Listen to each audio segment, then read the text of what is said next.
आपको लगता है आज वो आएगा? कैसे नहीं आएगा? हमने उसे अच्छे से वार्निंग दी है। दुनिया के किसी भी कोने में छुपा होगा तो हम उसे ढूंढ ही लेंगे। तुम चिंता मत करो।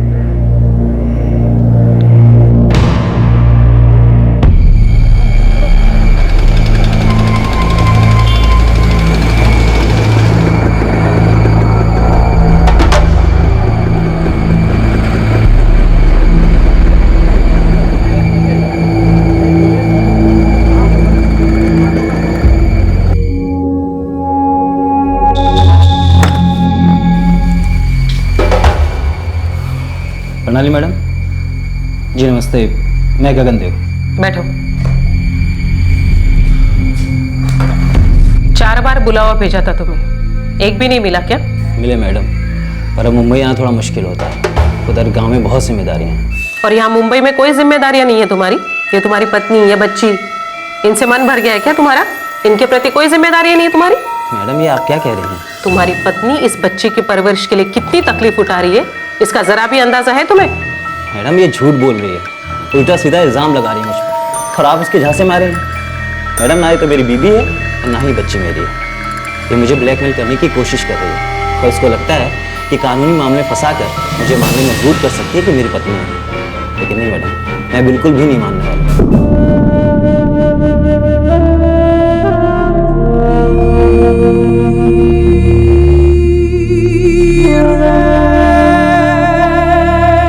एक 29 साल की औरत दिल में तकलीफ और गोद में 1 साल की बच्ची लिए विमेंस सेल में मदद के लिए आई। वो चाहती थी कि उसका पति लौट आए और उसे और उसकी बेटी को अपनाए। लेकिन जिस आदमी को वो अपना पति कह रही थी, वो जब आया तो उसने उस औरत और उस बच्ची को पहचानने से साफ इनकार कर दिया। ये दामिनी जो आज खड़ी होकर अपने हक के लिए लड़ रही थी, 3 साल पहले तक ये हमारे पड़ोस में दिखाई देने वाली किसी भी सिंपल सीधी सादी लड़की की तरह थी, जिसकी आंखों में सुनहरे भविष्य के सपनों की चमक होती है।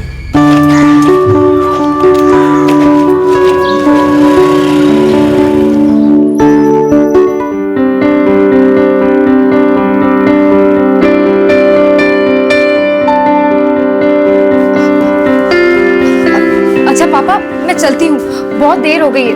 पापा मैं क्या कह रही थी कि किचन में मैंने खाना रख दिया, आप प्लीज गर्म करके खा लेना। ठीक है बेटा। ओके बाय पापा। बाय बेटा, अब ध्यान से जाना बेटा। ओके पापा।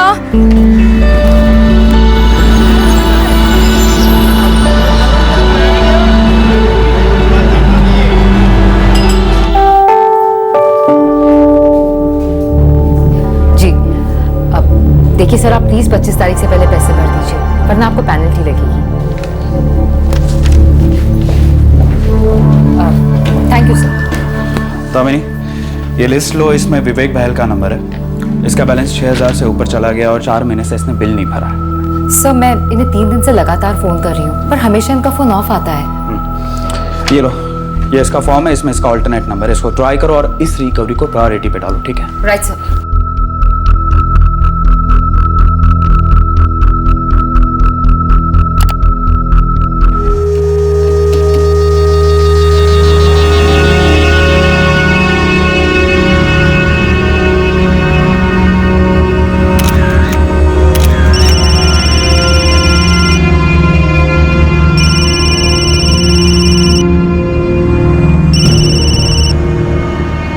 हेलो। हेलो सर, क्या मैं मिस्टर विवेक बहल से बात कर सकती हूँ? Sorry, wrong number. लेकिन सर उन्होंने अपना ऑल्टरनेट नंबर यही दिया है। इसलिए देखिए सर, मिस्टर विवेक बहल ने पिछले 3 महीनों से अपना बिल नहीं भरा है। देखिए, मैं किसी विवेक बहल को नहीं जानता। लेकिन सर उन्होंने अपना ऑल्टरनेट नंबर यही दिया है। ये नंबर मैंने पिछले महीने लिया है, इसलिए मुझे कुछ नहीं पता। काम में मन नहीं लगता ना तेरा? सारा काम मैं ही करूं, तू बस फोन में लगा रहा है। भैया फोन आया था, मैंने नहीं किया था। फोन आया था।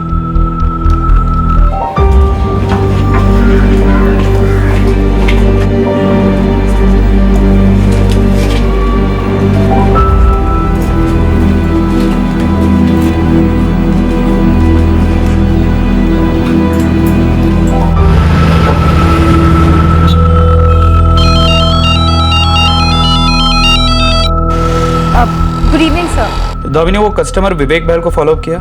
जी सर मैंने किया था। सर वो जो ऑल्टरनेट नंबर है ना, वो किसी और को लॉट हो गया है। झूठ बोल रहा होगा दामिनी। अगर पैसे रिकवर नहीं हुए तो सारे पैसे हमें भरने पड़ेंगे और अमाउंट बहुत बड़ा है। कोई बात नहीं, तुम फॉलो अप करते रहना, केस को छोड़ना मत, okay? Okay sir, okay. 444 9।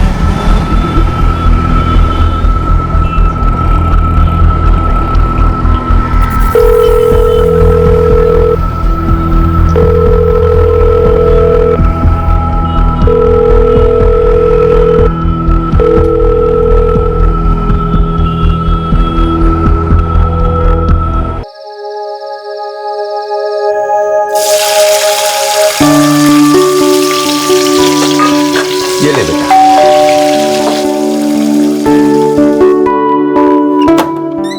Uncle, माँ की दाल लाई हूँ, अरे वाह।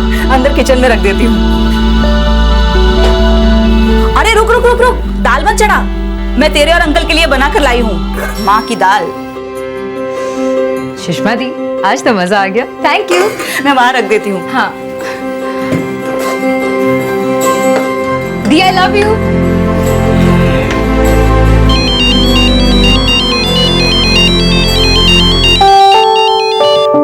हेलो, कौन बोल रही हैं? आपने फोन किया है? जी वो आपके नंबर से मिस कॉल था।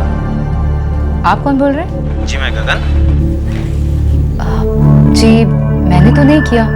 वैसे आप कौन बोल रही हैं? सॉरी, मैंने कहा ना मैंने कोई फोन नहीं किया।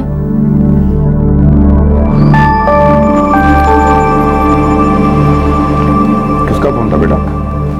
कोई रॉन्ग नंबर था।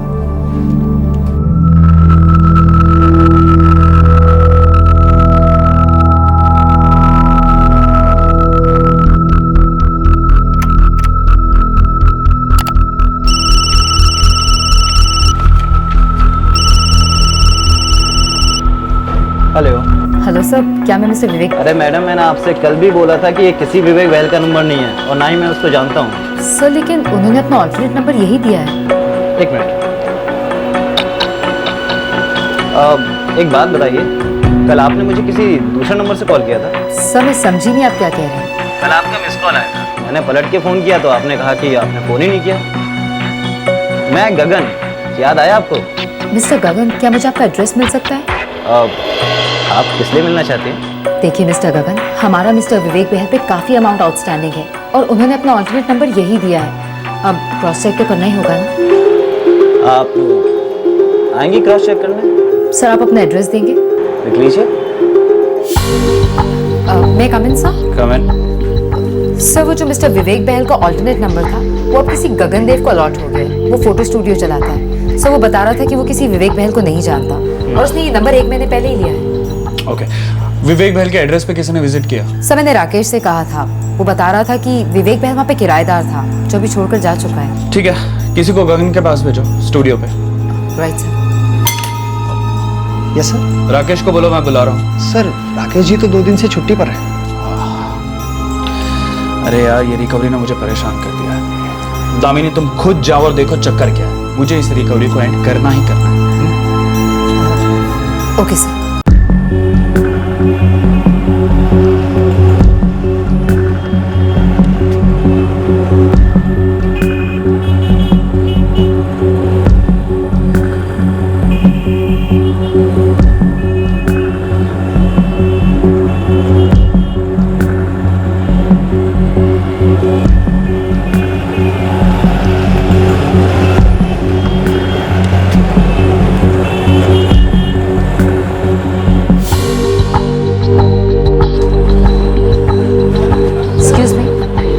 गगन है?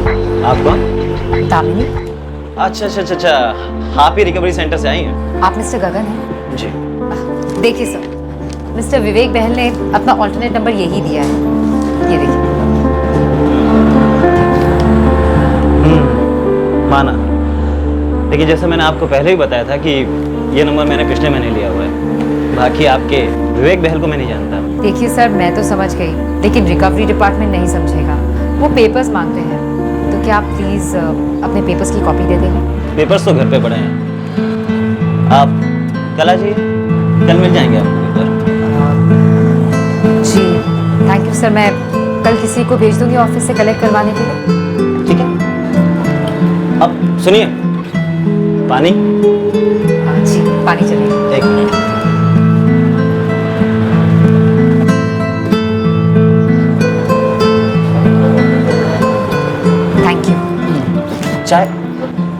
नो थैंक्स, पेपर्स कल पक्का मिल जाएंगे। पक्का। Thank you.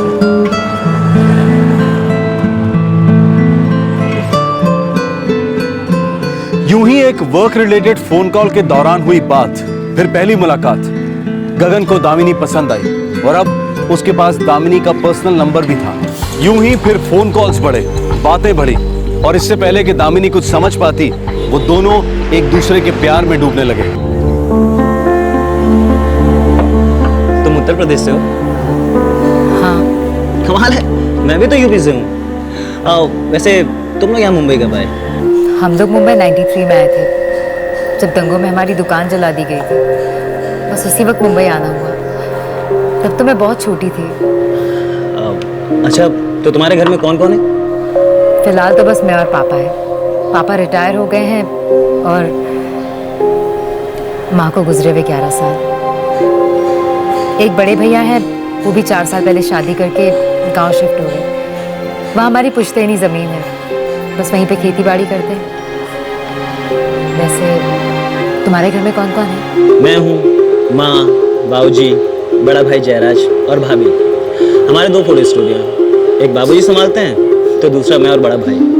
और घर का सारा कामकाज माँ और भाभी संभालती हैं। तो ले दे के घर में एक ही कवारा है, मैं। अच्छा दामिनी, एक सीधी सी बात, क्या? मुझसे शादी करोगी?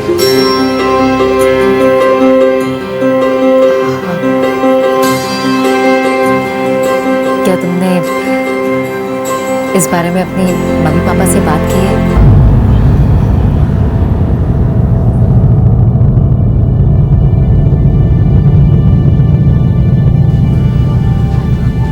गगन बेटा, हम एक दूसरे से मिल लिए, जान लिया एक दूसरे को। मैं जानता हूं बेटा तुम बहुत अच्छे लड़के हो, पर बेटा तुम्हारे माँ बाप से ना ही कभी दामिनी मिली है और ना ही कभी मैं। बेटा ये सारी बातें तो घर वाले बैठ कर तय करते हैं ना। देखिए पापा, मेरे माँ बाप नहीं मानने वाले। हालांकि उनकी नज़र में मैं एकदम निकम्मा और आवारा हूँ, फिर भी वो बिना दहेज की शादी नहीं करेंगे। और अगर उनके भरोसे रहे तो हम लोग कभी साथ नहीं रह पाएंगे। लेकिन पापा, अगर एक बार शादी होगी ना, तो फिर तो उनको मानना ही पड़ेगा।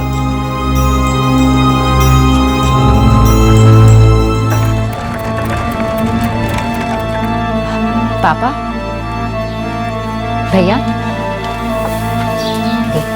तो क्या शादी के बाद तुम लोग यहीं रहने वाले हो?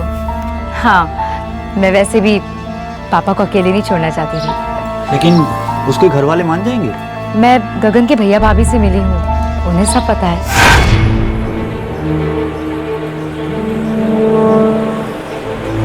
माँ बाप जी कभी नहीं मानने वाले।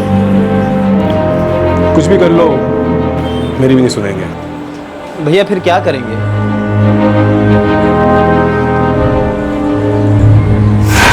गगन के भैया भाभी को मंजूर है, लेकिन उन्हें लगता है कि शायद माँ बाबूजी नहीं मानेंगे।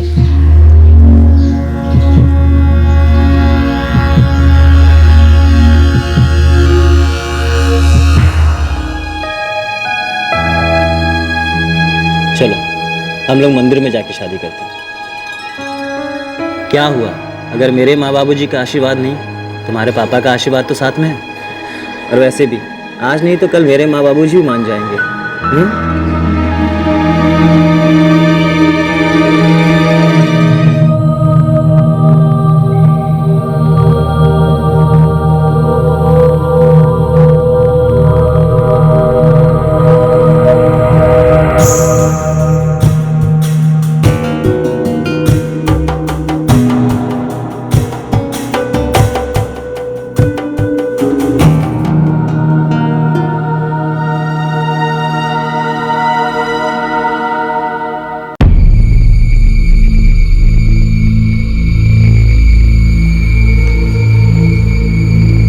फोटो देखिए, इसमें आप ही है ना या कोई और है? हाँ, मैं हूँ। मिस्टर गगन, जब आप यहाँ आए थे तब आपने ये कहा था कि आप इस औरत को जानते ही नहीं है। अब इन फोटो को देखकर आपने अलग ही सुर पकड़ लिया। कहाँ से आए इतने सारे फोटो? झूठ बोल रहा है ये, धोखा दिया है इसने। देखिए जो सच है मैंने बता दिया। मिस्टर गगन, ज्यादा उछलने की जरूरत नहीं है। यहाँ किसी और की नहीं बल्कि आपकी पत्नी और आपकी बच्चे की जिम्मेदारी उठाने की बात चल रही है। बच्ची आपकी नहीं है ना? डीएनए टेस्ट करवाओ।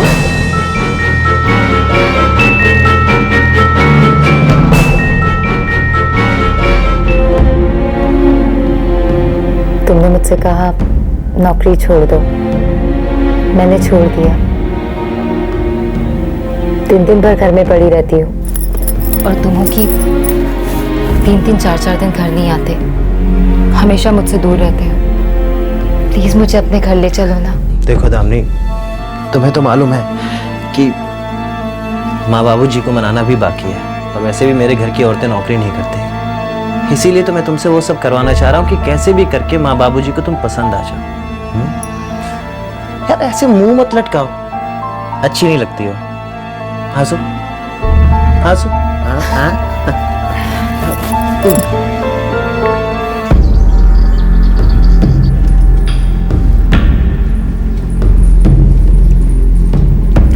बस बस बहू।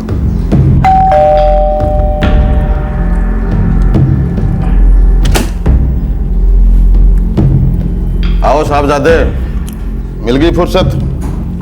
क्या बात है, कई कई दिनों तक शक्ल नजर नहीं आती तुम्हारी। नहीं बाबूजी, वो जरा काम में फंस गया था। क्या काम करते हो?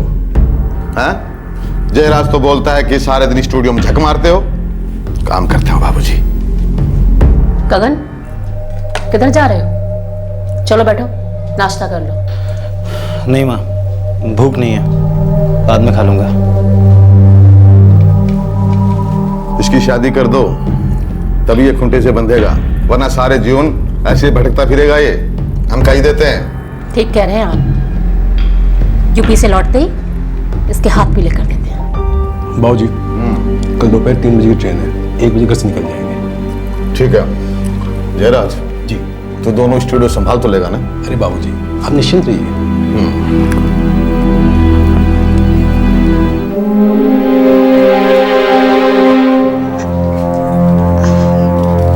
जानते हैं पापा, गगन ने ना सेल्समैन की नौकरी ढूंढ ली है। जॉब तो ठीक है बेटा, पर मुझे डर लग रहा है वो कब तक अपने परिवार के साथ इस तरह आंख में चोली खेलता रहेगा। पापा, सब ठीक हो जाएगा। गगन कोशिश कर रहे हैं ना, आप देखना बहुत जल्दी सब कुछ ठीक हो जाएगा। मुझे पूरा यकीन है पापा।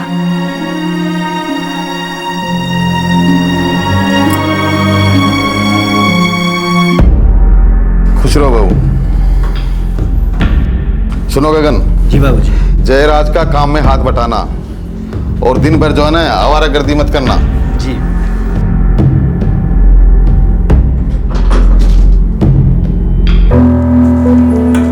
गगन, दामिनी को ले आओ, यही मौका है। माँ बाबूजी 15 दिन बाद आएंगे।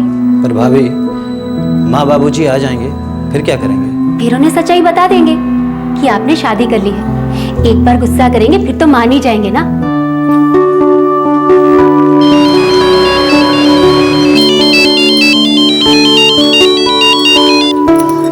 हेलो दामिनी, मैं सीमा बोल रही हूँ। भाभी नमस्ते। तू एक काम कर, जल्दी से अपना सामान पैक कर ले। भाभी, क्या बाबूजी और माँ जी मान गए हैं? तू बस आ जा, गगन 10 मिनट में निकल रहा है तुझे लेने।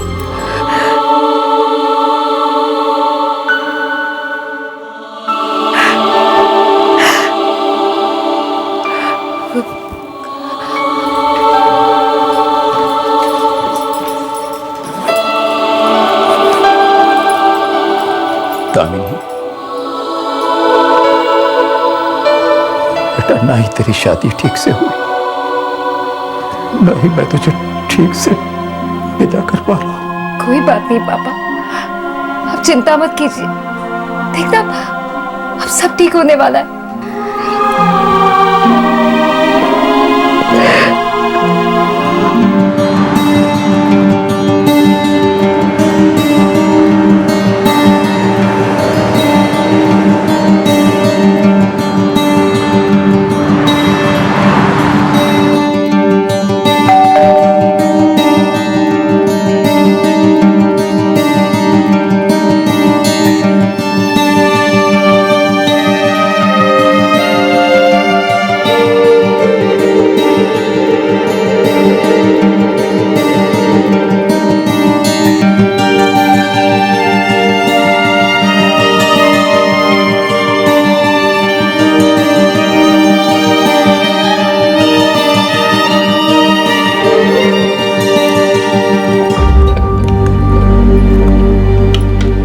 अच्छा क्या सीमा जो तुम दामिनी को लेके आ गई। गगन, बीबी आ गई तुम्हारी, उधर जा बेटा, खाना थोड़ा मन लगा ले। अब देखना ये है कि माँ बाबूजी आगे क्या बोलते हैं।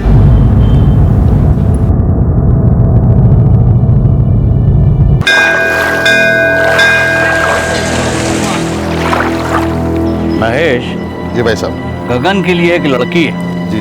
इकलौती है, अच्छा पैसे वाला परिवार है। तो बात चलाओ ना भाई साहब। वैसे उसकी उम्र शादी लायक हो गई, शायद शादी के बाद वो लाइन पे आ जाए। 10 लाख रुपए कैश देंगे, 30-35 तोला सोना और भी बहुत कुछ देंगे। इकलौती लड़की है ना आखिर। इकलौती है, फिर और किसको देंगे? भाई साहब आप तो बस बात चलाइए।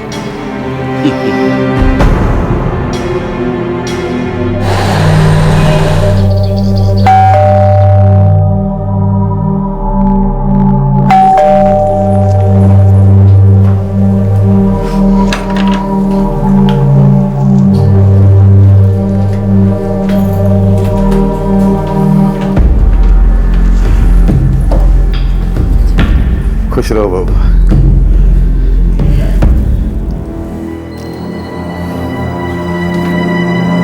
खुश रहो, खुश रहो। ये कौन है? माँ बाबूजी, ये दामिनी है। दामिनी तो ठीक है, पर ये है कौन? माँ जी, बाबूजी, गगन ने शादी कर ली है। ये आपकी बहू दामिनी है।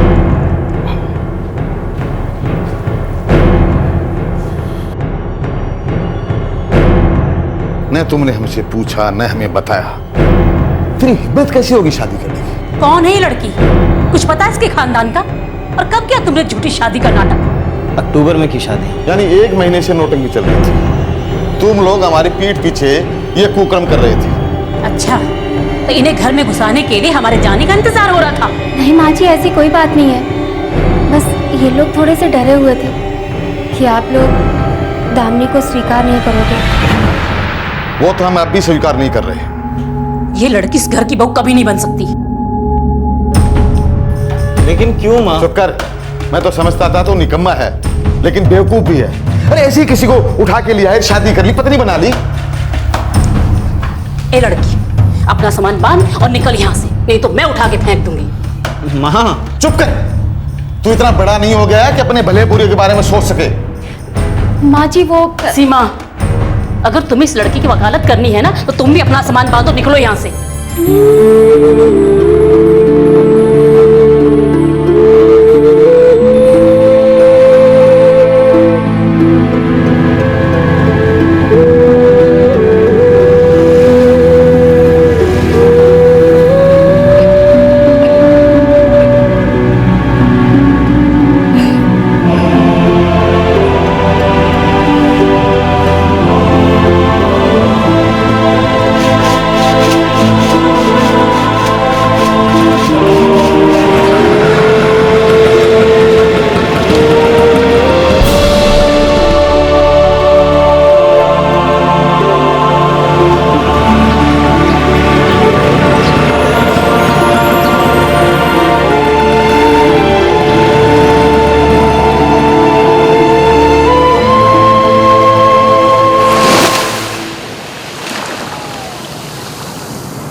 गगन कुछ नहीं बोला, चुपचाप खड़ा रहा वहां पर।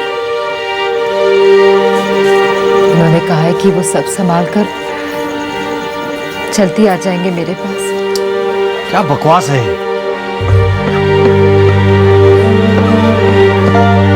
पापा, क्या हुआ पापा? पापा आप क्यों रो रहे हैं? पापा सब ठीक हो जाएगा।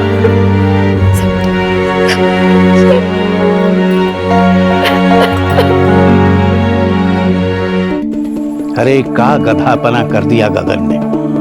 बड़ा बेवकूफ निकला हमारा लड़का। लड़की ने बहलाया फुसलाया होगा। तुम एक काम करो, गगन को कहो कि ताऊ जी ने जो लड़की देखी है वो बहुत अच्छी है, बहुत कुछ लेकर आई। और अगर फिर भी दिमाग में बात नहीं आती है तो लड़की के बाबूजी को बुलाओ, उससे मोल भाव करो, सौदा करो, बिना सौदे के मत जाने देना। अरे हमारा लड़का जो है वो कोई रद्दी नहीं है कि ऐसा ही फेंक दे, समझ गए ना? आप ठीक कह रहे हैं भाई साहब। माँ, वो अच्छी लड़की है, तभी मैंने शादी की। उस बेचारे की माँ मर चुकी है, बाप रिटायर हो चुके हैं, थोड़े गरीब जरूर हैं। तो क्या करें, हमने धर्मशाला खोल रखी। अरे बेटा, तुझे तो अपने भविष्य की परवाह नहीं है। अगर वो खाली हाथ चली आई, कुछ नहीं लाई, तो क्या खाक करेगा जीवन में? हाँ? गगन, उसके बाप से बोल एक बार मुझसे आकर मिले। ये क्या कह रहे हैं आप? इसमें हर्ज क्या पुष्पा, एक बार मिल लेते हैं ना।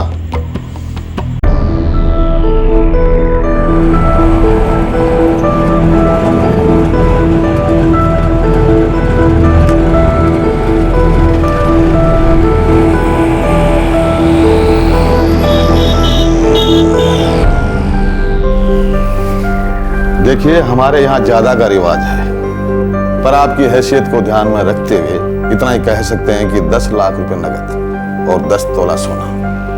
बाकी अपनी बेटी खुशी के लिए जो मर्जी हो दे देना, हम बुरा नहीं मानेंगे।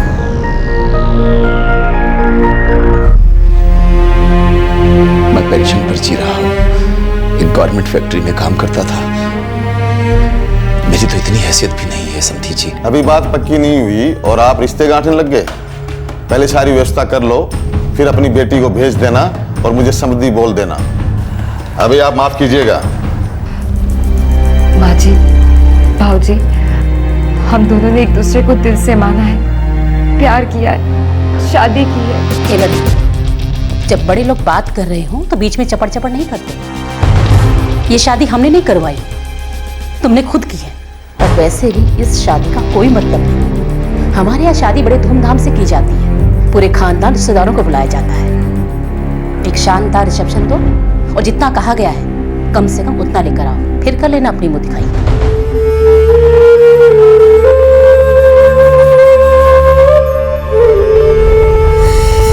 जाइए, व्यवस्था कीजिए।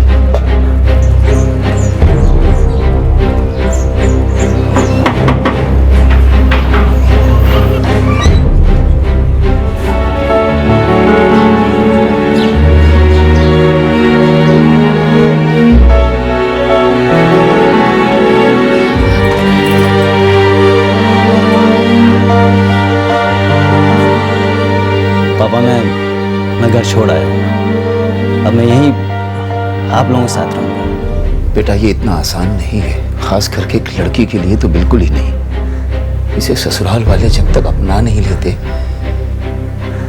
तब तक मुश्किल है बेटा, कुछ आसान नहीं है। पापा, मैं मना लूँगा, वो मेरे माँ बाप हैं, जानता हूँ उन्हें। हाँ, थोड़ा टाइम लगेगा पर वो लोग मान जाएंगे।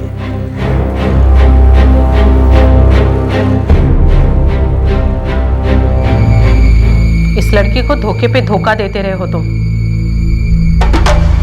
मैंने जानबूझ के कोई धोखा नहीं दिया। मैं तो अपने परिवार और इसके बीच में खुद पिस रहा था। मैं खुद बड़ी परेशानी में जी रहा था।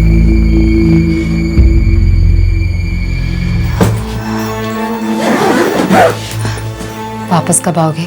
माँ की तबीयत ठीक हो जाए मैं आ जाऊंगा। अच्छा पापा, मैं चलता हूँ। बेटा, कोशिश करना कि तुम्हारे माँ बाप मान जाएं।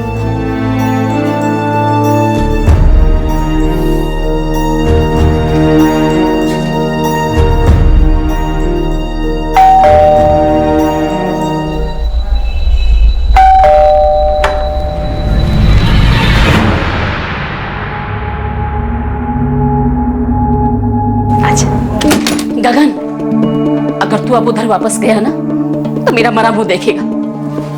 माँ, ये क्या नाटक है? क्या हुआ है तुझे? गगन, अगर तुझे बीमार करना बोला होता तो तू आता। इधर आ, चुपचाप मेरी बात सुन। मैंने तेरे लिए एक लड़की देखी है, बहुत सुंदर है, खानदानी और पैसे वाली है। देख बेटा, तेरी जिंदगी बन जाएगी। कहाँ सड़ रहा है वहां। माँ। बेटा एक बार देख ले, तुझे मेरी कसम।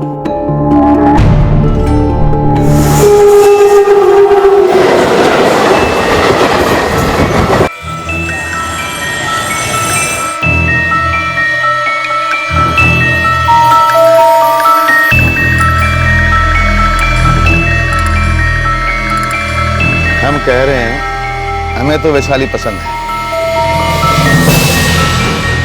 आप हाँ करें तो बात आगे बढ़े।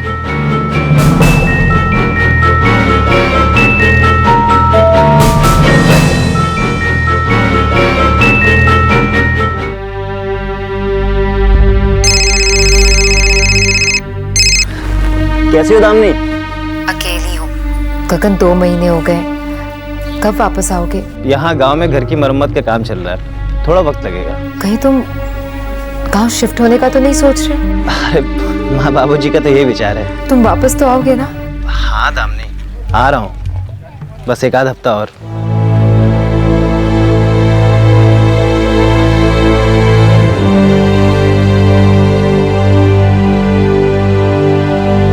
गगन दामिनी के पास लौटा, लेकिन थोड़े से वक्त के लिए, और अगले 6 महीने तक वो आता जाता रहा। अगस्त 2010 में दामिनी प्रेग्नेंट हो गई। यही वक्त था जब दामिनी को गगन के साथ की और इस रिश्ते को ठहराव की जरूरत थी। लेकिन गगन अब भी टालमटोल जवाब ही देता रहा कि कब उसके माता पिता दामिनी को बहू के रूप में स्वीकार करेंगे। पहला बच्चा है? जी। ठीक है, अपना ध्यान रखना। जो विटामिन मैं लिख रही हूँ उन्हें टाइम पे ले लेना, और अगले महीने चेकअप के लिए आ जाना। जी।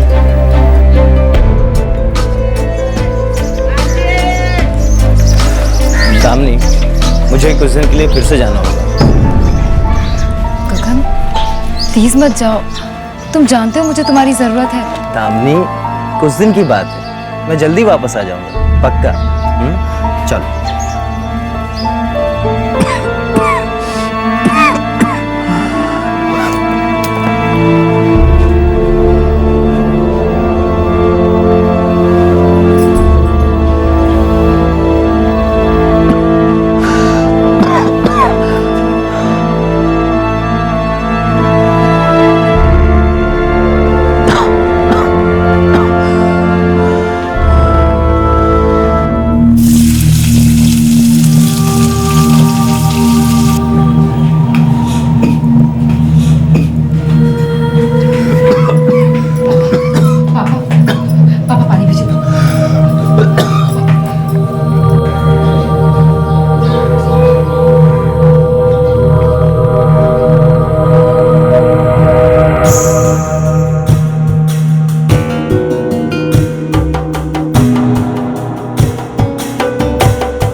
अरे बस बस बस बस, अब से ज्यादा काम बंद। खाना मैं लाया करूंगी। अब तुझे इसका ख्याल रखना है। अब 1 नहीं 2 है तू, समझी? जा आराम कर, मैं बना लूंगी।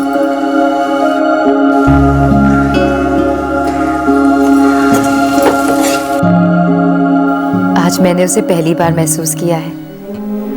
जानते हैं गगन, उसने लात मारी। अगर लड़का होगा ना तो हम उसे फुटबॉल प्लेयर बनाएंगे, और लड़की होगी तो पीटी उषा। दामिनी, सुनकर बहुत अच्छा लग रहा है। आऊंगा ना तो कान लगा के बात करूंगा और पूछूंगा क्या बनना है। हाँ हाँ पूछ लेना, आपको भी लात पड़ेगी। वैसे गगन, आप कब आ रहे हैं? आजकल ना बहुत अकेलापन लगता है। दामिनी, बहुत जल्दी आ रहा हूँ, बहुत जल्दी। अपना ख्याल रखना है। जी।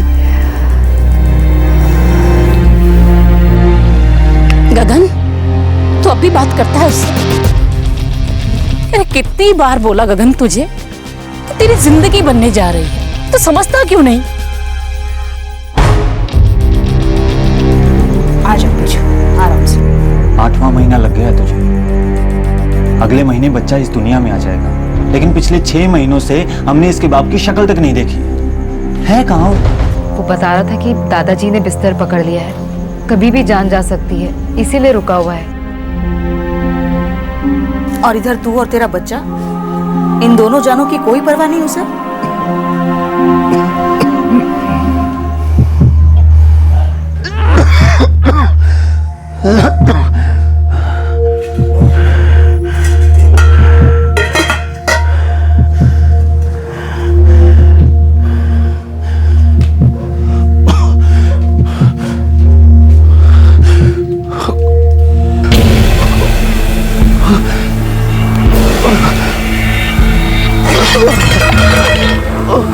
पापा पापा पापा पापा क्या हुआ पापा?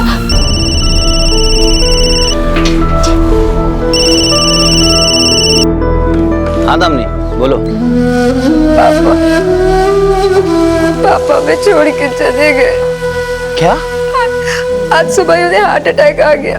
दामिनी तुम ठीक तो हो ना? गगन प्लीज वापस आ जाओ, मुझे तुम्हारी बहुत जरूरत है, प्लीज आ जाओ। दामिनी खुद को संभाले रखना। मैं समझ सकता हूँ कि इस वक्त तुम पर क्या बीत रही होगी, लेकिन अपना ध्यान रखना। हाँ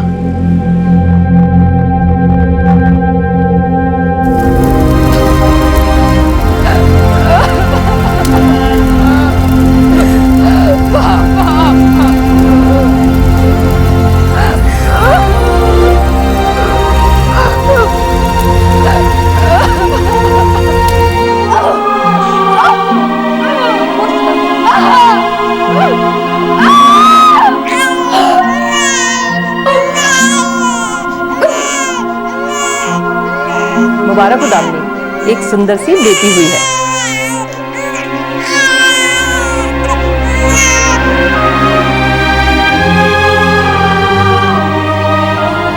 बिल्कुल हमारी छोटी दामिनी है ये।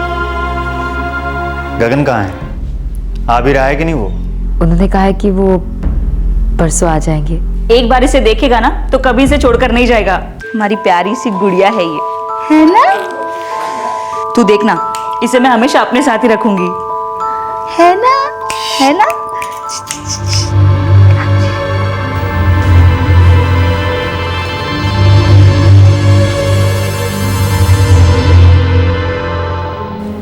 अब तुम कहोगे कि बिल्कुल तुम पे गई है। वो तो है।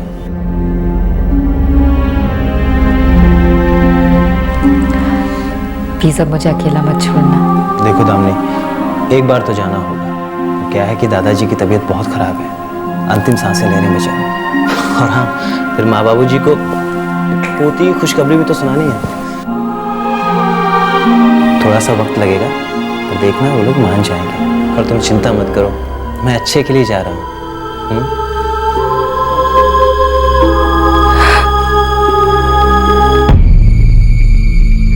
अच्छे के लिए जा रहा हूं कहकर गया था, फिर 6 महीने तक मुंह नहीं दिखाया। उसके बाद किसी को मुंह दिखाने के काबिल नहीं बचा।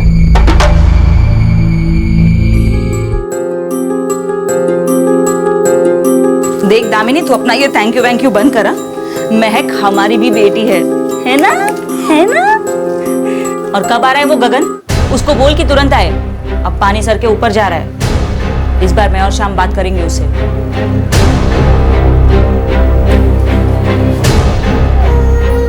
एक बात बोलूं दामिनी, कहते हुए मुझे अच्छा तो नहीं लग रहा, लेकिन मुझे लगता है कुछ गड़बड़ है। उसका पूरा परिवार गांव शिफ्ट हो गया है। दादाजी पिछले 1 साल से अंतिम सांसें गिन रहे हैं। जरूर ये कोई बहाना है।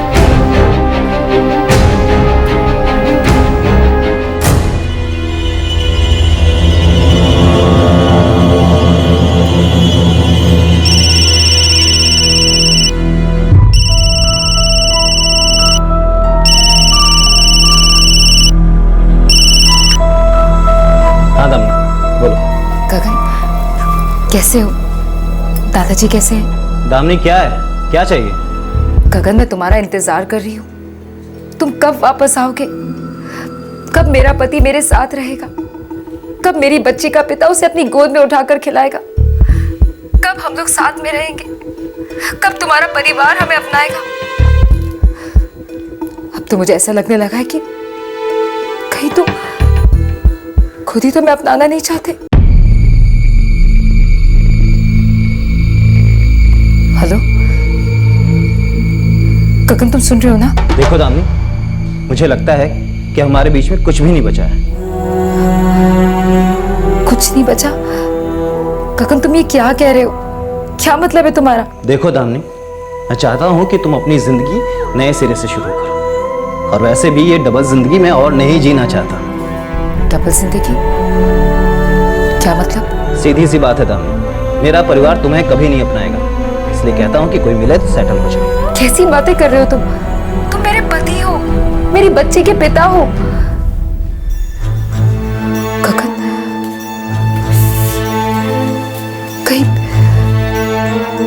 कहीं तुम्हें कोई और तो नहीं मिल गई है? गगन, जवाब तो, कहीं तुम्हें कोई और तो नहीं मिल गई है? हाँ दामिनी, मेरी शादी हो चुकी है। क्या? हाँ, मेरी शादी हो चुकी है, मेरी फैमिली है, इसलिए कहता हूँ कि मुझे भूल जाओ और नए सिरे से अपना घर बसा लो। गगन, तुम मजाक कर रहे हो ना? मैं सच बोल रहा हूँ। तुमने कब शादी कर ली? कहाँ? यही गांव में, इसी साल 21 मई को। आप समझी मेरी बात? मतलब कि हमारी बेटी के पैदा होने के 1 हफ्ते बाद ही तुमने शादी कर ली? तुम ऐसा कैसे कर सकते हो? तुम तो मुझसे बोल के गए थे कि तुम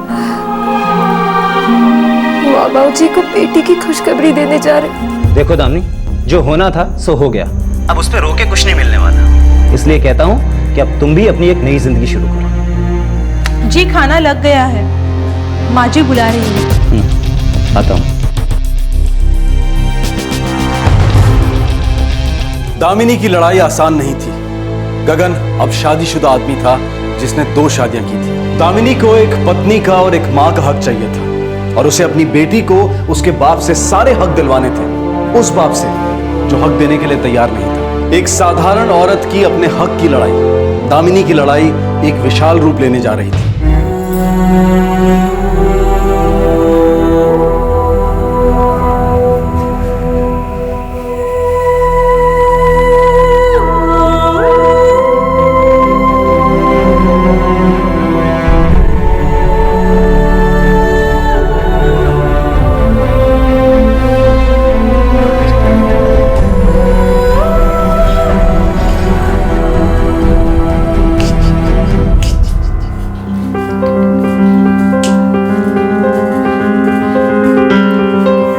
चिंता मत करो दामिनी, हम हैं ना तुम्हारे साथ।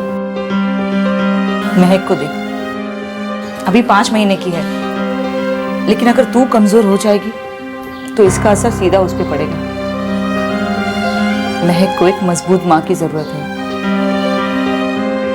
दामिनी, तू बता रही थी ना वो गगन की भाभी आजकल यहीं आई हुई है, चलकर बात करते हैं ना उससे, जाने तो सही बात क्या है।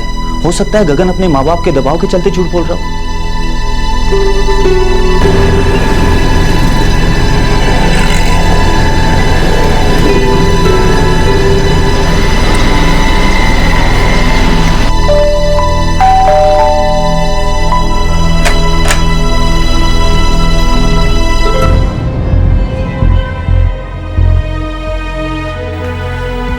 सच कहो, गगन ने तुमसे झूठ बोला। दादाजी का स्वर्गवास तो कई सालों पहले ही हो चुका है। भाभी, क्या गगन ने सच में दूसरी शादी कर ली? हाँ दादी।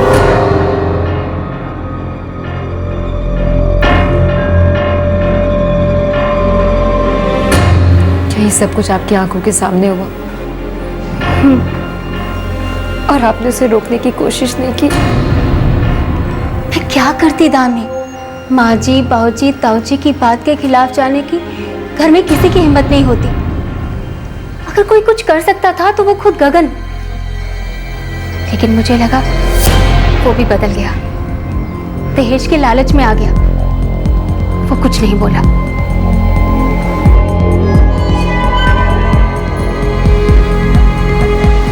गगन ने बहुत गलत किया, पहले तो इसका काम छुड़वाया और बाद में जब ये मां बन गई तो इसे भी छोड़ के चला गया वो। दामिनी, बच्ची कैसी है?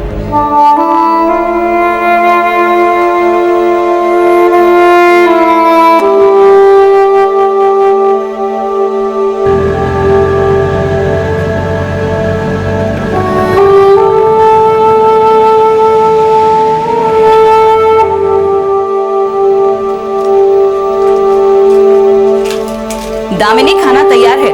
महक को दूध पिलाकर आ जाना।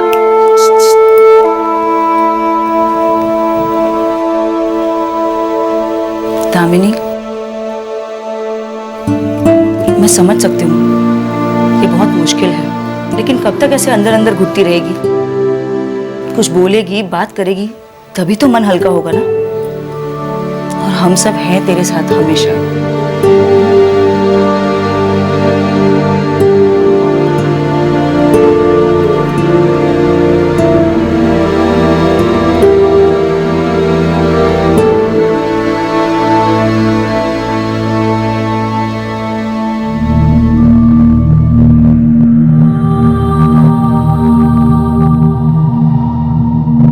चलो हम लोग मंदिर में जाके शादी करते हैं।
बस दीदी, अब मैं जीना नहीं चाहती।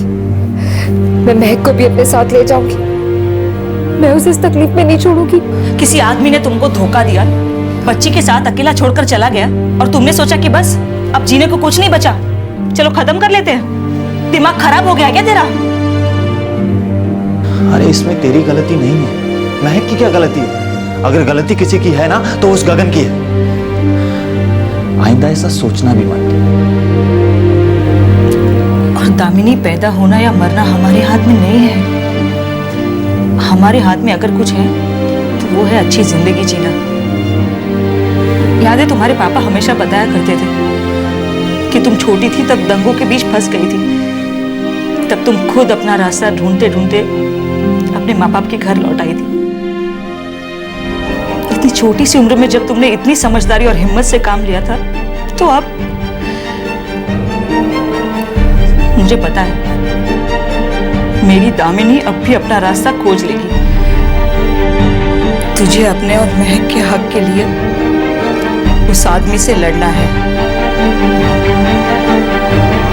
पड़ोसियों के सहारे जो पड़ोसी कम और परिवार ज्यादा थे, दामिनी ने हिम्मत बटोरी और अपने ऊपर हुई ज्यादती के खिलाफ खड़ी हुई। वो सिर्फ ये चाहती थी कि गगन देव उसे अपनी पत्नी माने और उसकी बेटी को अपनी बेटी।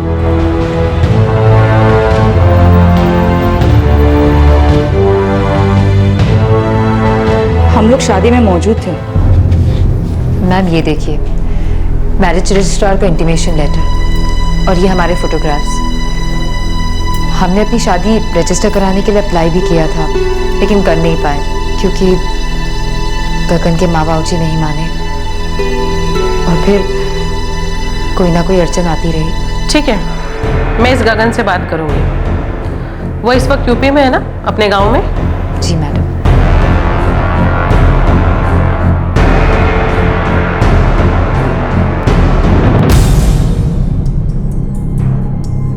मिस्टर गगन, मैं आपके जवाब का इंतजार कर रही हूँ। या आप ये चाहते हैं कि मैं इस एनसी को एफआईआर में बदल दूं? तकलीफ हो जाएगी, समझ लो।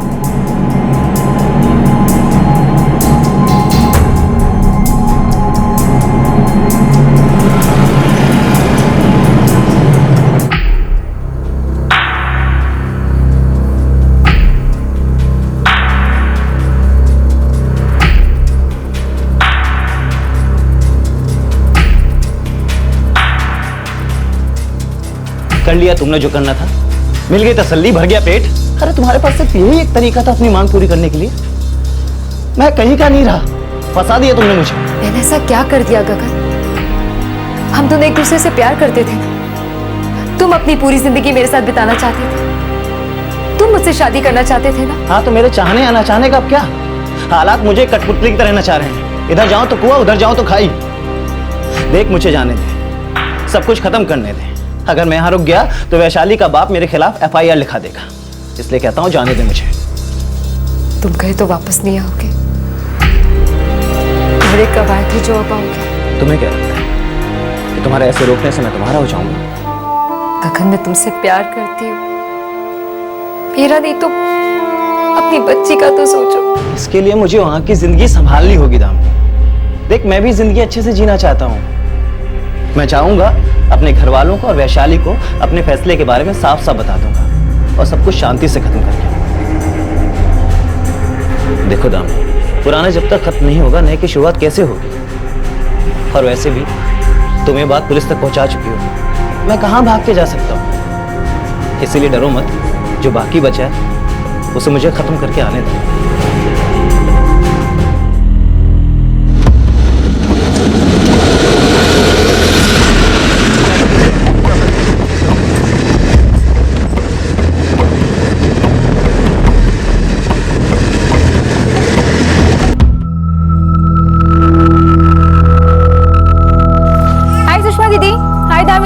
अरे शीतल, कैसी हो?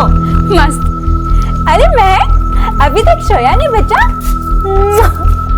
शीतल, खाना बना के रखा है, भिजवा दूं? नहीं दीदी, फ्रेंड्स के साथ खाकर आई हूँ। अच्छा दामी, चलती हूँ। हद है, तूने फिर से उस पर भरोसा किया। तुझे उसे वापस जाने नहीं देना चाहिए था। दीदी, मैं उन्हें पकड़ के तो नहीं रख सकती ना।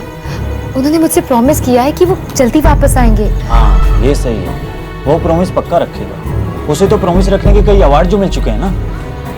इस बार अगर वापस नहीं आया ना तो सीधा पुलिस कंप्लेंट कर देना।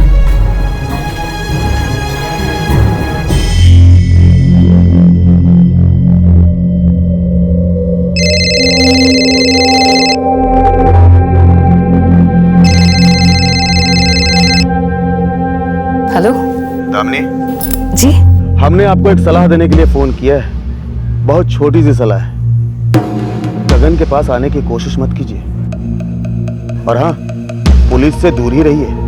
आप कौन बोल रहे हैं? नाम से नहीं, बात से मतलब रखो। अगर बात भेजे में नहीं घुसी ना तो तुम और तुम्हारी बेटी दोनों नहीं बचेंगे, समझे ना?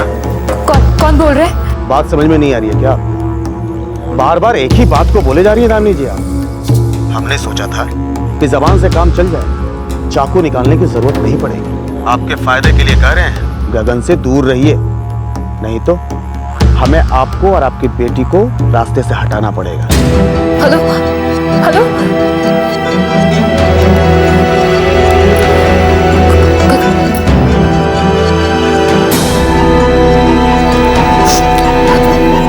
The number you have dialed is not in service at this time.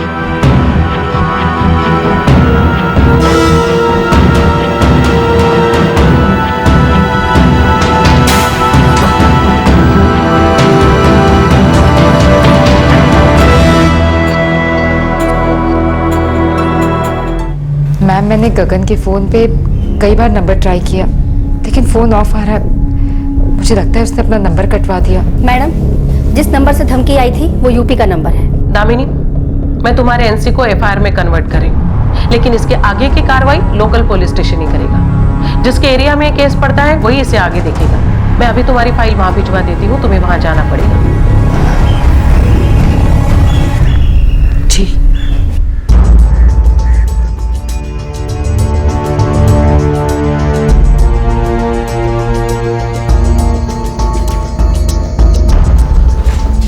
आपको साहब ने बुलाया है।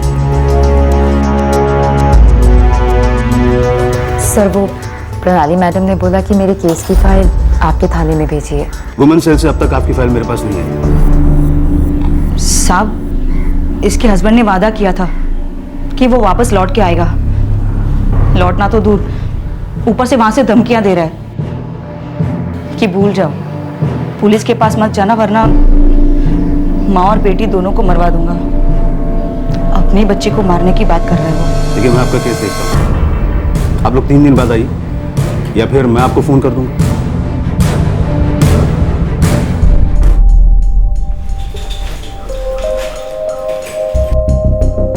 अब मैं क्या कहूँ, आप लोगों की फाइल तो अब तक नहीं आई। लेकिन सर प्रणाली मैडम ने कहा था कि उन्होंने 4 दिन पहले फाइल भेज दी थी। शायद कहीं कोई गड़बड़ हो गई हो। साहब, आप कार्रवाई तो शुरू करें। देखिए, आप लोगों ने एफआईआर वुमेन सेल में किया है तो हिसाब से ही चलना पड़ेगा ना। आप लोग 1 हफ्ते बाद आइए, हो सकता है तब तक फाइल भी आ जाए।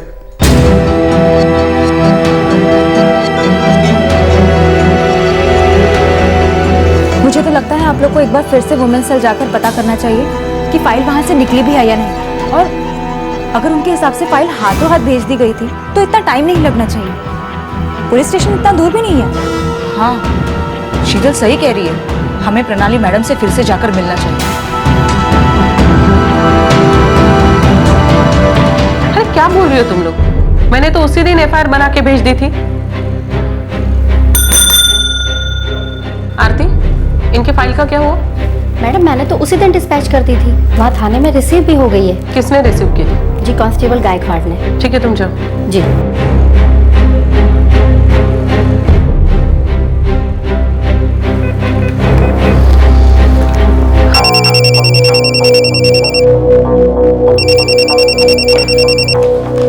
नमस्कार, कांस्टेबल गायकवाड़ बोलते हैं। मी प्रिया साहब, प्रणाली शिंदे, वुमेन सेल मधनं बोलती है। 10 दिन पहले हमने दामिनी के केस की फाइल आपके यहाँ भेजी थी, क्या हुआ उसका? मैडम, फाइल तो आई थी हमारे पास। आई थी तो उन लोगों को ये क्यों बताया जा रहा है कि आपके यहाँ फाइल आई ही नहीं है? वो फाइल तो मैंने पीएस आपको भेजी थी। कदम सर से कनेक्ट कर सकते हैं फोन पे इस वक्त? हाँ मैडम, 1 मिनट।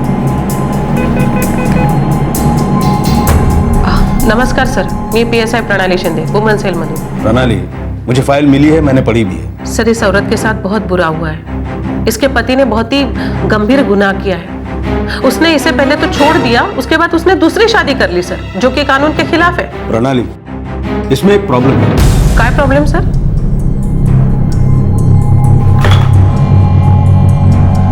क्या कहा उन्होंने? उन्होंने तुम्हें अभी बुलाया है इसी वक्त। लेकिन उन्होंने हमें ऐसा क्यों कहा कि फाइल मिली नहीं? तुम लोग अभी जाके वहां मिलो तो सही।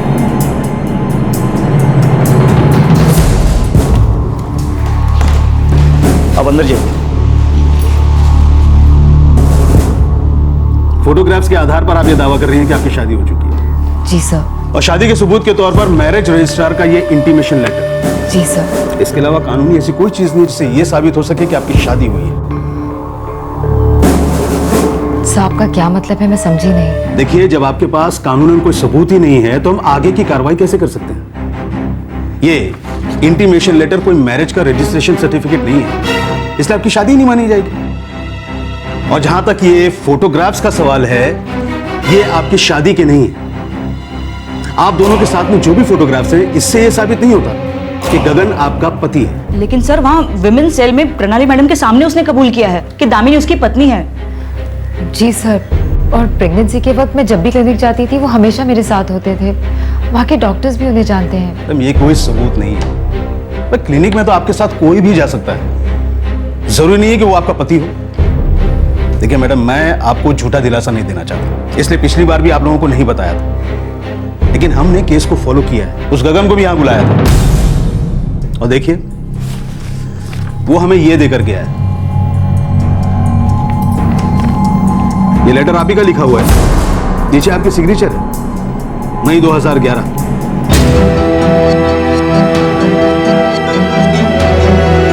मेरा अब गगन से कोई रिश्ता नहीं है। मैंने उससे सारे नाते तोड़ लिए हैं। मैं आगे से उस पे मुझे पत्नी मानने के लिए कोई जोर नहीं डालूंगी। और वो बच्चा मेरा है, सिर्फ मेरा। बोलिए, ये आप ही का लेटर है ना? आप ही की साइन है?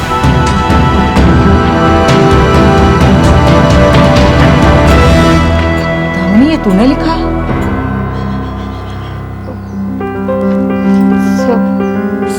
सब मैं मानती हूँ कि ये लेटर मैंने लिखा है, लेकिन उस दिन कोई और कारण था। उन्होंने मुझसे कुछ और कहा था।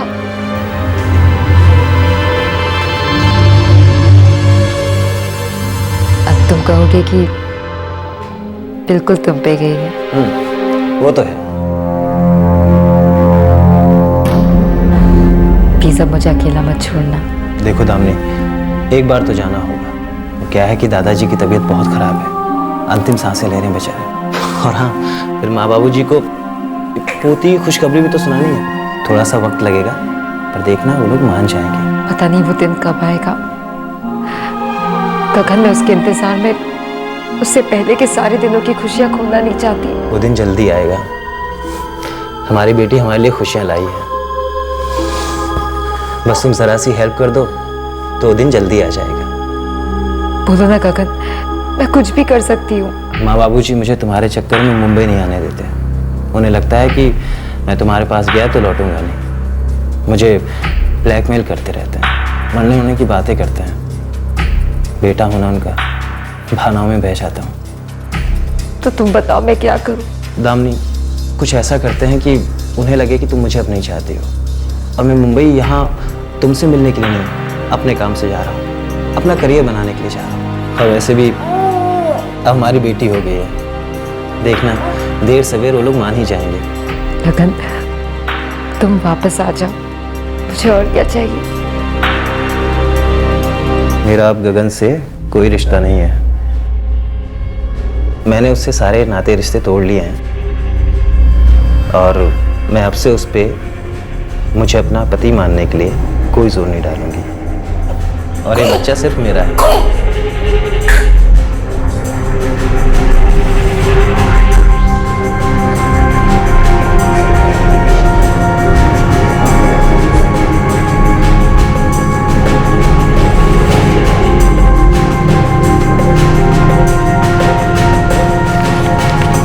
अब मैं चलता हूँ, जाके बताऊंगा कि मैं बाप बन गया हूँ।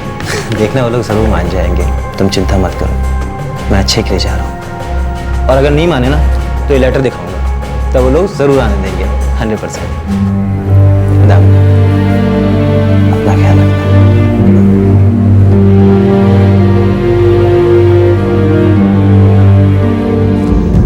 चलिए, माना कि ये लेटर आपसे धोखे से लिखवाया गया है, पर ये साबित कैसे होगा? आपकी फीलिंग्स कोई सबूत नहीं है मेरे।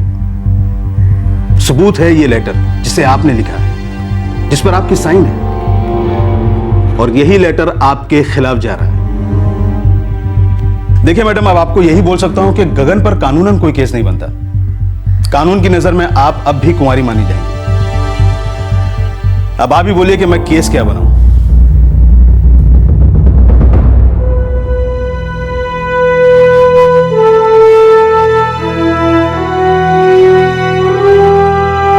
हार मत मानो। तो अब क्या करें?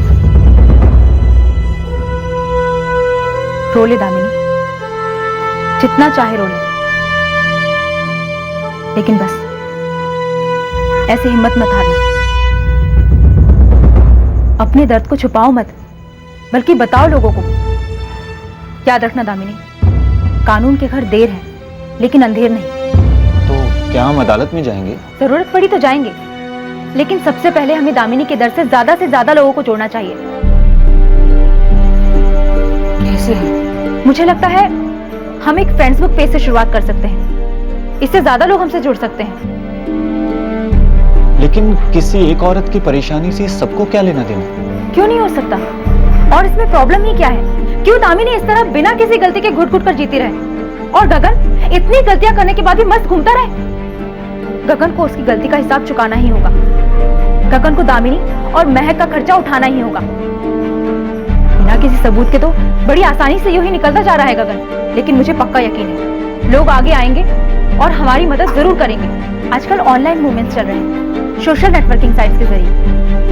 दामिनी, तू तो पहले कॉल सेंटर में जॉब करती थी ना, तब तो तेरा फेसबुक पर कोई अकाउंट होगा? मेरा अकाउंट था, लेकिन मैंने उसे बंद कर दिया था। गगन को अच्छा नहीं लगता था कि मैं उस पर किसी अनजान लोगों से बात करूं या दोस्ती करूं, बस इसीलिए बंद कर दिया। और जब मैंने ऑफिस छोड़ा तभी उसे डीएक्टिवेट कर दिया। हम उसे रीएक्टिवेट करवा सकते हैं या फिर कोई नया अकाउंट खुलवा सकते हैं। तू अपने हक की लड़ाई लड़ना चाहती है ना?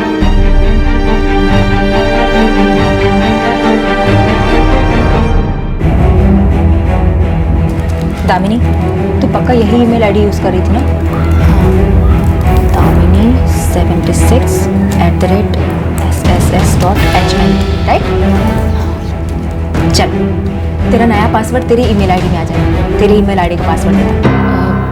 लास्ट जो मैंने यूज किया था वो गगन ILU यही था। बहुत प्यार करती थी ना उससे? और शायद आज भी दिल के किसी कोने में उसके लिए प्यार है।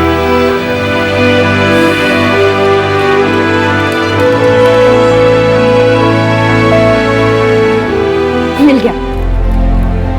अरे वाह, ये तो चालू भी है।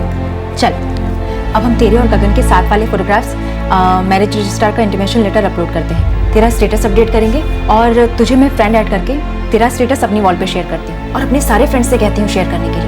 मुझे पूरी उम्मीद है कि लोग हमसे जुड़ेंगे और हमें कोई ना कोई मदद जरूर मिलेगी। ला, फोटो दे।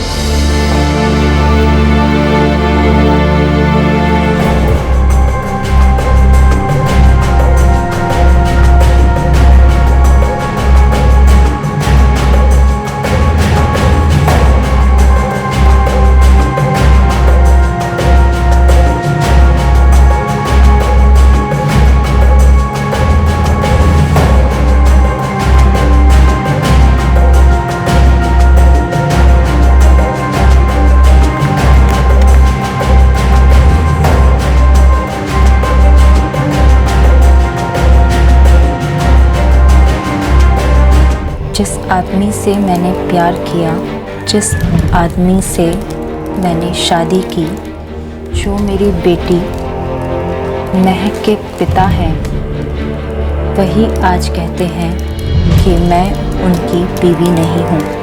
वो आज धोखे से दूसरी शादी कर चुके हैं। मेरे पास शादी का सर्टिफिकेट नहीं है, इसीलिए मुझे दूध में से मक्खी की तरह निकाल कर अलग कर दिया गया।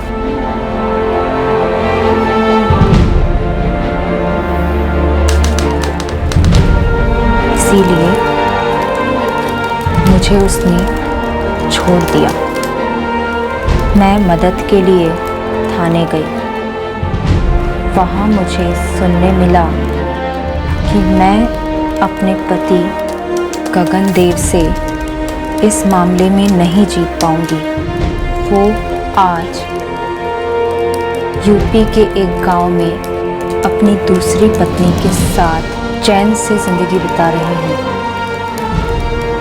और मैं यहाँ अपनी और उसकी 1.5 साल की बेटी महक के साथ बड़ी मुश्किल से वक्त काट रही हूँ। मुझे इंसाफ चाहिए। प्लीज़ जितना हो सके इस पेज को फॉरवर्ड और शेयर करें। मुझे अपने हक की लड़ाई में आपका साथ चाहिए।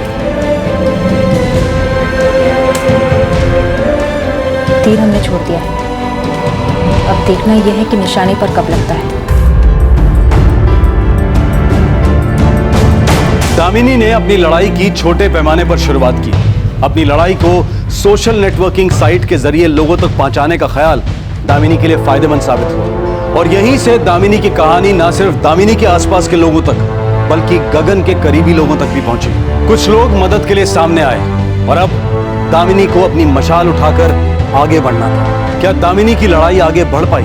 जिन लोगों का साथ पाने में दामिनी कामयाब हुई, उसी साथ को क्या दामिनी एक मुहिम में तब्दील कर पाई?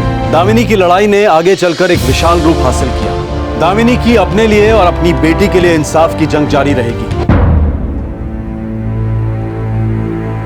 भैया, मैं सोच रही थी कि कोई काम शुरू करूं। अच्छा ख्याल है। देख, ऐसे में तू बिजी रहेगी ना तो तेरा मन भी लगा रहेगा और इंडिपेंडेंट भी रहेगी तू। अब गगन के साथ तेरी लड़ाई पता नहीं कब तक चलेगी।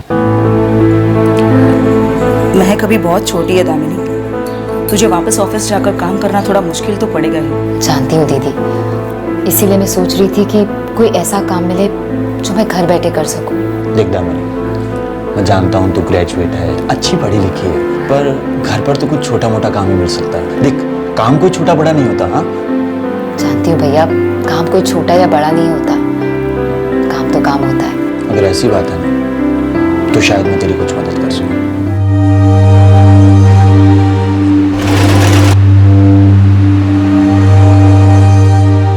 क्या है श्याम भाई, लेवल स्टिचिंग के 5 रुपए देते। मेरे पास पहले से ही 10 आदमी है, मुझे और लोगों की जरूरत नहीं है। एक और रख लो ना भाई, क्या फर्क पड़ता है? लेकिन आपने तो कहा था कि वो घर से काम करेगी। देखो श्याम भाई, अब जीन्स लाने के लिए मुझे एक लड़का भेजना तो महंगा पड़ेगा ना। देखो श्याम भाई, 200 रुपये में जीन्स बेचता हूँ, बड़ी मुश्किल से 25-30 रुपये मिलते हैं। अब लेबल स्टिचिंग के लिए मैं 7-8 लगा दूँ तो नहीं परवड़ता नहीं। लड़का भेजने की जरूरत नहीं है भाई, ये काम मैं कर लूंगा। और आप पर जींस लेबल स्टिचिंग 5 मत देना, 4 दे देना, 3 दे देना भाई।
दामिनी, अपनी लड़ाई जारी रखो, हम तुम्हारे साथ हैं। दामिनी, मैंने तुम्हारे स्टेटस अपडेट को मेरे पत्रकार दोस्त को भेजा है, वो शायद तुम्हारी मदद कर पाए।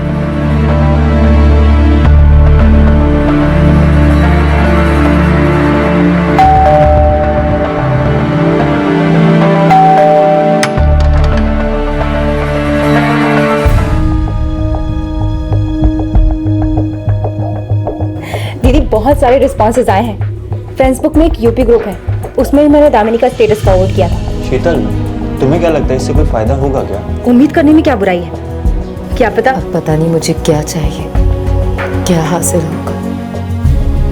अब तो उनके दिल में मेरे लिए प्यार भी नहीं बचा है, और ना ही महक के लिए लगा। लेकिन वो अपनी जिम्मेदारी से भाग नहीं सकता, हर बाप की तरह उसे अपना जिम्मा उठाना ही पड़ेगा। इस तरह तुम्हें छोड़कर नहीं जा सकता।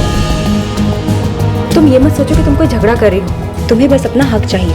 तुम्हारा पति और उसका परिवार इस तरह अपनी जिम्मेदारियों से पल्ला झाड़कर बैठ नहीं सकता। तुम्हारी जिंदगी और तुम्हारी भावनाओं से ऐसे खेल नहीं सकता।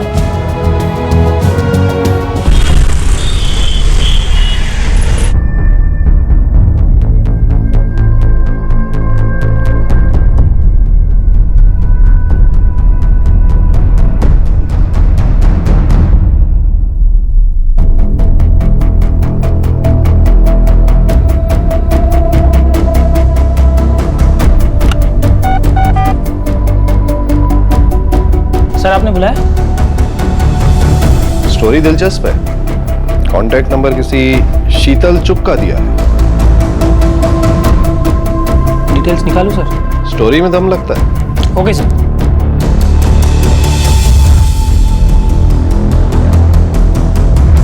पूरी स्टोरी कवर कर रहे हैं। यूपी का बहुत बड़ा अखबार है और उसकी पहुंच भी बहुत अच्छी है। अच्छा, कब छप रहा है?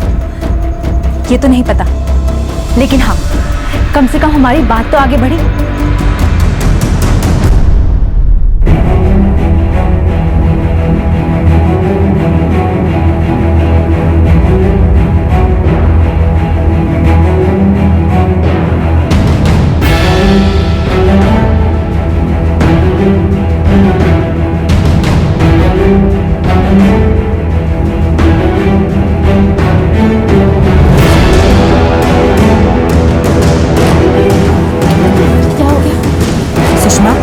इसके साथ इतनी बड़ी बात हुई और हमें पता ही नहीं चला।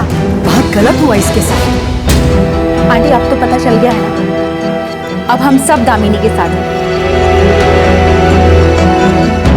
हाँ, हम सब साथ हैं। हाँ, हम सब साथ हैं।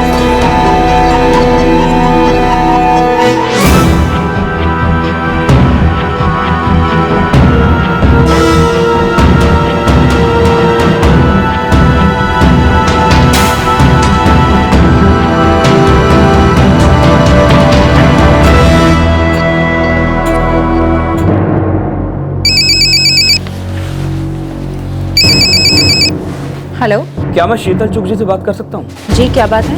जी मैं सुनील वर्मा बोल रहा हूँ। मैं फ्रेंड्स बुक के यूपी ग्रुप का एडमिनिस्ट्रेटर हूँ। आपने जो हमारे पेज पे शेयर किया वो मैंने पढ़ा और जो पेपर में छपा वो भी पढ़ा। दामिनी को आप जैसे लोगों के सपोर्ट की बहुत जरूरत है। मैं गगन की जिससे शादी हुई है उस वैशाली के परिवार को अच्छी तरह से जानता हूँ। जी? मुझे लगता है दामिनी को वैशाली के फादर प्रकाश जी से बात करनी चाहिए और उन्हें बताना चाहिए कि गगन ने उनके साथ क्या क्या किया है। मुझे लगता है कि उन लोगों को इसके बारे में पता नहीं। वैसे मैं भी उन्हें बता सकता हूँ, पर अच्छा होगा कि दामिनी खुद सीधे उनसे बात करें। अगर आप नंबर दें तो पहले मैं दामिनी से बात करना चाहूँगा। आप बिल्कुल ठीक कह रहे हैं। मैं अभी आपको दामिनी का नंबर मैसेज करती हूँ। थैंक्स।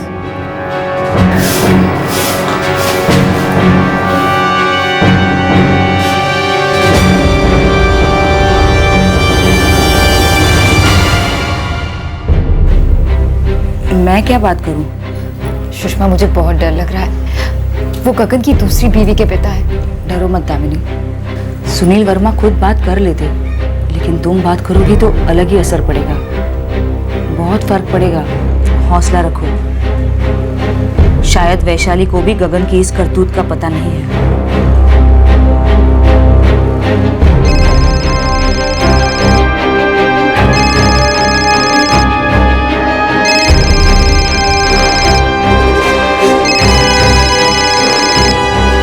हेलो। नमस्ते, मेरा नाम दामिनी है। जी, काम क्या है? जी वो मुझे आपको कुछ बताना है मुझे। अब बोल कहाँ से रही है? बात क्या है?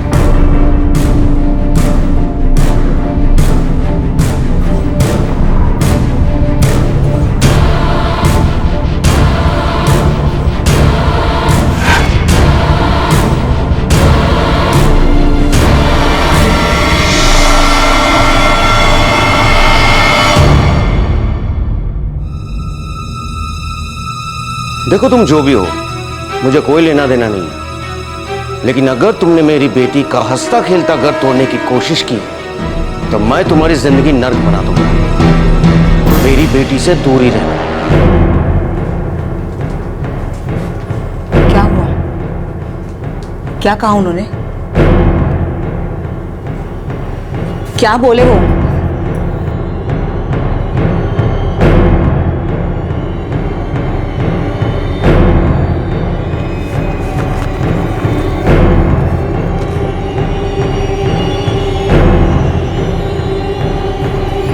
वो माने या ना माने, सच तो सच ही रहेगा। देखते हैं वो कब तक अपने आप को भुलावे में रखना चाहते हैं और कब तक सच से भागते हैं।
से ओके है। अगर ऐसा है तो हमारी तरफ से भी ओके ही है, क्यों महेश्वर? जी भाई साहब। आपने जो कहा वो सब सर माथे पर, हम कोई और कसर नहीं छोड़ेंगे।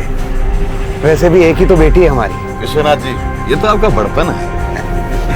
मुबारक हो। बहुत बहुत मुबारक हो, मुबारक हो।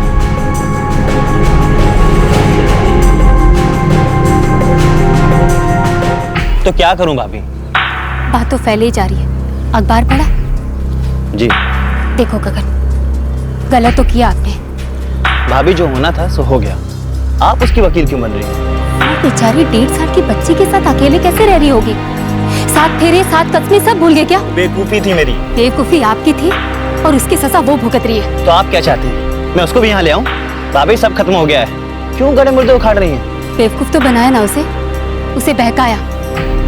आप एक कमजोर और डरपोक आदमी हो। बस भाभी, बहुत हो गया आपका प्रवचन। अब भूलिए मत कि आप इस घर का हिस्सा हैं।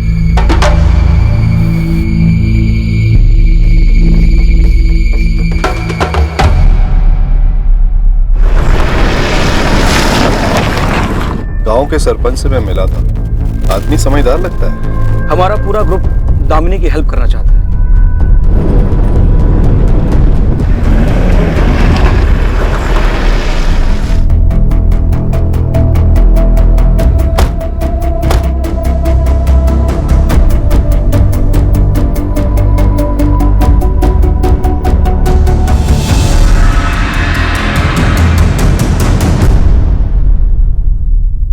देखिए, मैं रामेश्वर और महेश्वर दोनों भाइयों को अच्छी तरह से जानता हूँ। गगन और वैशाली की शादी में भी गया था मैं। यही तो गलत हुआ है बद्रीनाथ जी। उस लड़के ने दामिनी को धोखा दिया है, धोखे से दूसरी शादी की है। अब आप ही बताइए क्या गुजर रही होगी उस माँ पर इतने बड़े मुंबई शहर में। वो सब इसलिए क्योंकि शादी रजिस्टर नहीं हुई। सही कह रहे हैं आप, बिल्कुल गलत बात है। अब किया क्या जाए सरपंच जी? देखिए, मैं प्रेस से हूँ और सुनील फ्रेंड्स बुक पर एक ग्रुप चलाते हैं। हमारी तो यही राय है कि दामिनी और उसकी बेटी महक को जल्द से जल्द इंसाफ चाहिए। देखिए, मैं रामेश्वर और महेश्वर दोनों भाइयों से जाकर बात कर सकता हूँ, लेकिन जिस तरह के लोग वो हैं, मुझे नहीं लगता कि वो मानेंगे, क्योंकि कागजात भी कानूनी तौर पर कुछ ज्यादा पक्के नहीं है। पर सरपंच जी, आपके बात करने का अपना ही एक वजन है। ठीक है, चलिए कोशिश करके देखते हैं। वैसे आप लोगों को मैं एक और सलाह देना चाहूंगा। हाँ हाँ, कहिए। इस महीने के आखिर में रामेश्वर के बेटे की शादी है। आप दामिनी से कहिए कि वो यहाँ आए और गगन ने उसे कैसे धोखा दिया उसका पोल खोल दे, सारे गांव में ढिंढोरा पीट दे, रिश्तेदारों के सामने बदनामी हो, तब शायद बात नए सिरे से शुरू हो पाए।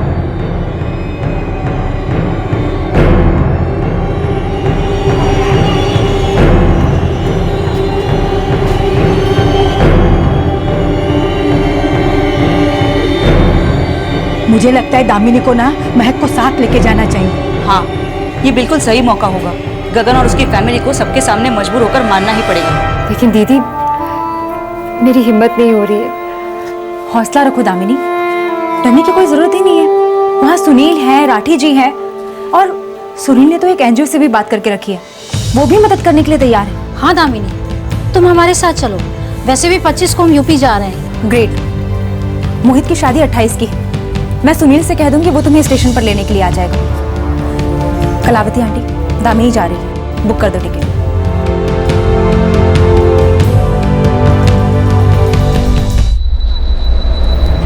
बद्रीनाथ जी, आप गांव वालों के सरपंच, फिर बाहर के लोगों का जिम्मा क्यों ले रहे हैं अपने सर पे? वो हम पे कीचड़ उछाल रहे हैं और आप हमें ही पाठ पढ़ा रहे हैं। देखिए, पाठ पढ़ाने वाली कोई बात नहीं है, कुछ तो गलत हुआ है ना। क्या गलत हुआ है? वो कोई शादी थोड़ी थी, वो तो बच्चों का बचपना था। बचपन में ही बेटी भी हो गई। अरे वो गगन की बेटी है। कौन जाने किसकी है। रामेश्वर जी, ऐसे सच को मत झुठलाइए। गगन, तुम क्यों नहीं बोलते? अब कोई बच्चे नहीं रहे, बाकायदा मर्द बन गए हो। सरपंच जी, नादानी थी, हो गई। और वैसे भी सारी गलती मेरी थोड़ी थी। बेटा, नादानी थी, गलती थी या बचपना था, जो भी था, लेकिन अब वो लड़की एक बच्ची की माँ है, तुम्हारी बच्ची की माँ।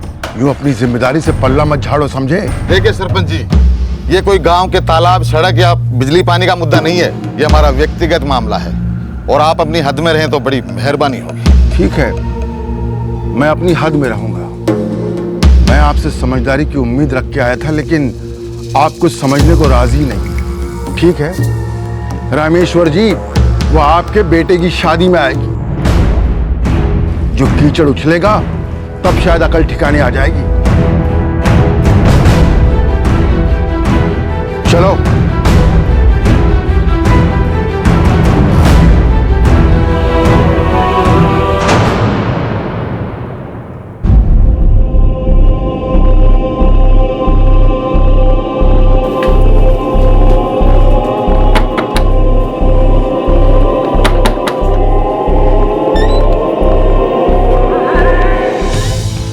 तो आप लोग 25 को नहीं जा रहे हो? नहीं जाना हो पाएगा दामिनी, हमारे रिश्ते में कोई गुजर गए हैं, इसलिए जाना कैंसिल हो गया है। और मैं यही पूछने आई थी कि तुम्हारे टिकट का क्या करूं?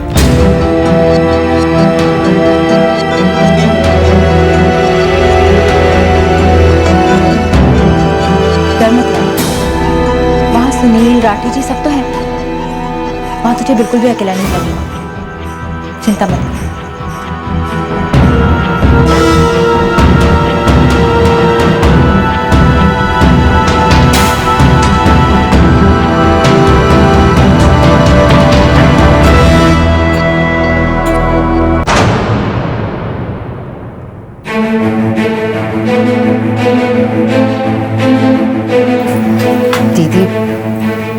मैं अकेले कभी बाहर नहीं गई। 93 में हम लोग जब यहाँ आए थे तभी लास्ट टाइम मैंने सफर किया था। अकेले बाहर नहीं गई तो क्या हुआ?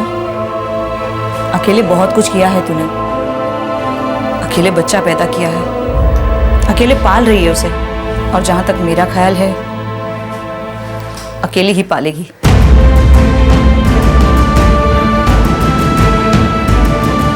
बस उस आदमी को उसकी जिम्मेदारी याद करानी है। यही है संघर्ष तेरा।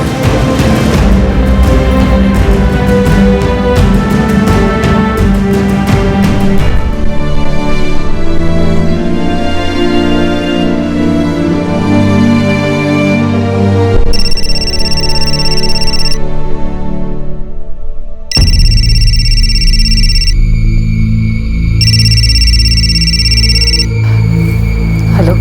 काट दूंगा तुझे और तेरी बेटी दोनों को। कौन बोल रहा है? मोहित बोल रहा हूँ मैं, गगन का भाई।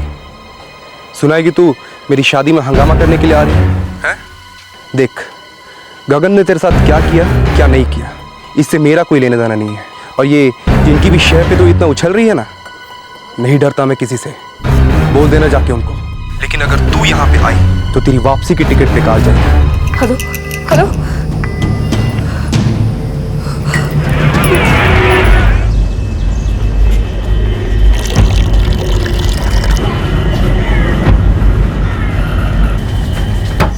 दामिनी,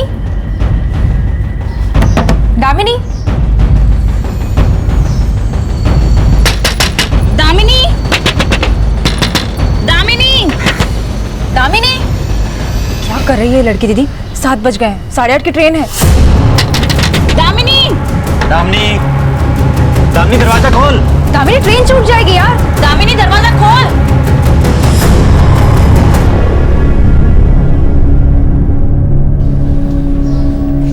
क्या हुआ? जाना नहीं है क्या? मुझे अपनी परवाह नहीं है। मैं किसी भी हद तक जा सकती हूँ, पर जैसी महक का ख्याल आता है मैं घबरा जाती हूँ। मैं महक की जिंदगी खतरे में नहीं डाल सकती। अभी उसकी पूरी जिंदगी पड़ी है। दामिनी, राठी जी, सुनील, उसका पूरा ग्रुप सब तुम्हें लेने आएंगे, और वो गगन और मोहित तुम्हारा कुछ नहीं बिगाड़ सकते। मैंने अपनी इन आंखों से भरी भीड़ में मार काट होते हुए देखा। अपनी जान बचाती पागलों की तरह छिपती फिरी। मैं कुछ भी करने को तैयार हूँ, लेकिन मैं महक की जिंदगी खतरे में नहीं डाल सकती। ये धमकी झूठी हो सकती है, लेकिन अगर किसी ने चाकू निकाल लिया और महक को चोट लग गई तो मैं क्या करूंगी? किसके लिए जीऊंगी मैं? किसके लिए लड़ूंगी? क्या मतलब रह जाएगा मेरी इस लड़ाई का?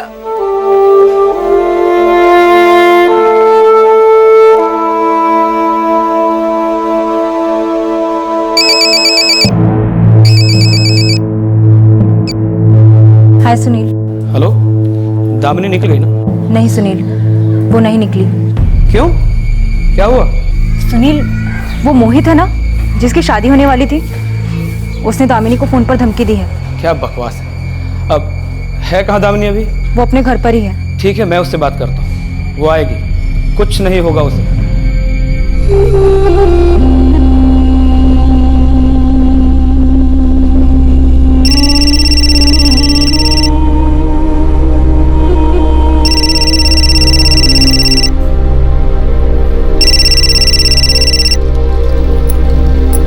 मुझे माफ कर दीजिए सुनील जी। तुम क्यों माफी मांग रही हो दामिनी? माफी तो हमें मांगनी चाहिए, जो इतना भी यकीन पैदा नहीं कर पाए कि तुम और महक हमारे साथ एकदम सेफ है। सुनील जी प्लीज आप माफी मत मांगिए। मतलब तुम्हें हम पर यकीन है ना? गुड, तुम हवाई जहाज से आ जाओ, मेरा वादा है कुछ नहीं होगा, ना तुम्हें ना महक को। लेकिन सुनील जी। दामिनी, यकीन करती हो ना हम पर? पर कुछ नहीं दामिनी, बस तुम आ जाओ, मैं अभी फ्लाइट चेक करके बताता हूँ। मेरा यकीन मानो, तुम्हारा और महक का यहाँ कोई कुछ नहीं बिगाड़ सकता, ठीक है? चिंता मत करो, तुम बस आ जाओ।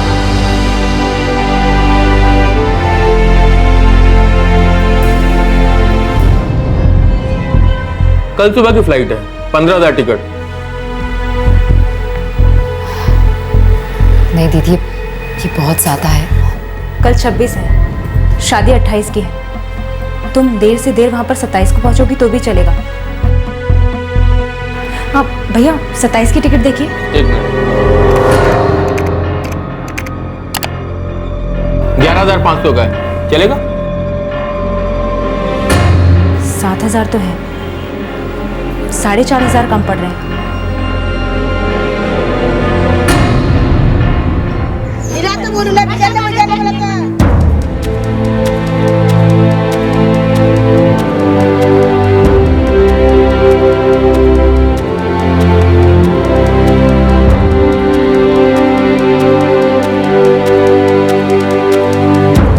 दीदी, अभी भी 2,000 कम है।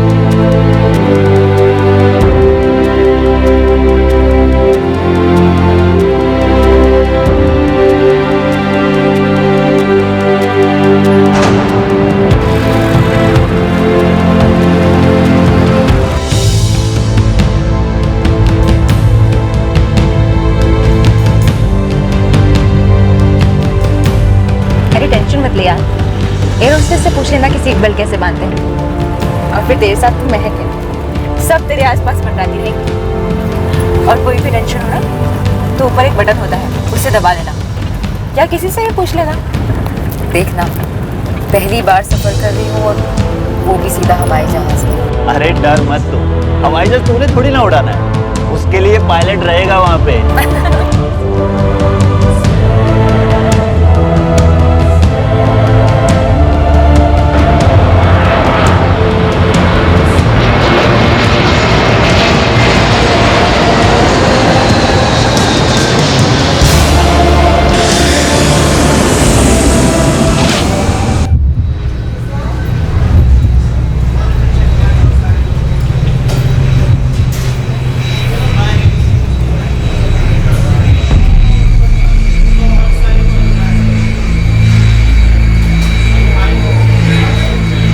एक्सक्यूज मी, आप दामिनी जी? आप आइए हमारे साथ। आइए। देखिए, आइए।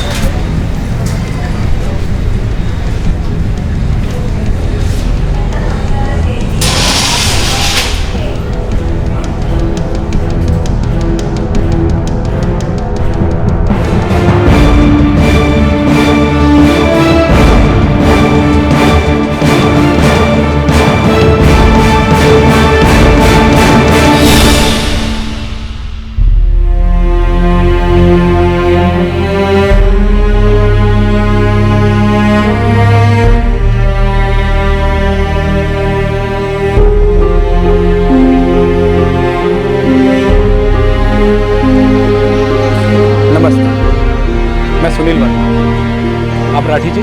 नमस्कार। और आप शर्मिला जी? नमस्ते। चलो दामिनी, तुम्हारे ससुराल चलते हैं। चलो।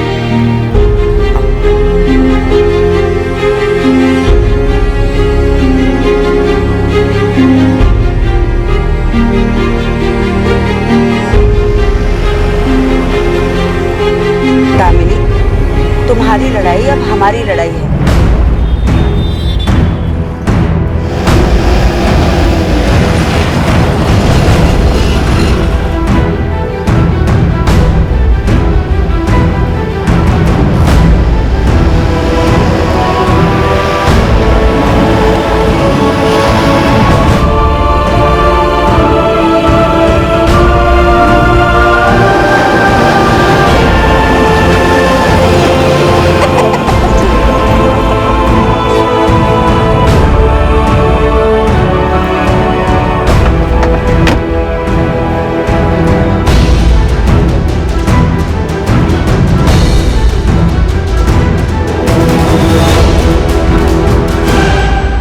दामिनी, आप सरपंच बद्रीनाथ जी हैं। सारा गांव तुम्हारे साथ है दामिनी, तुम्हें तुम्हारा हक जरूर मिलेगा। दामिनी, हम तुम्हारे साथ हैं।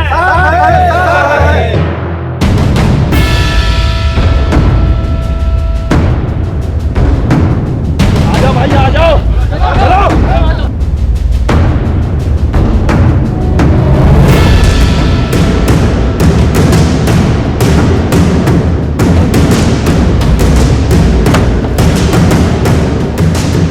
लगता है ये सारे घर छोड़कर भाग गए।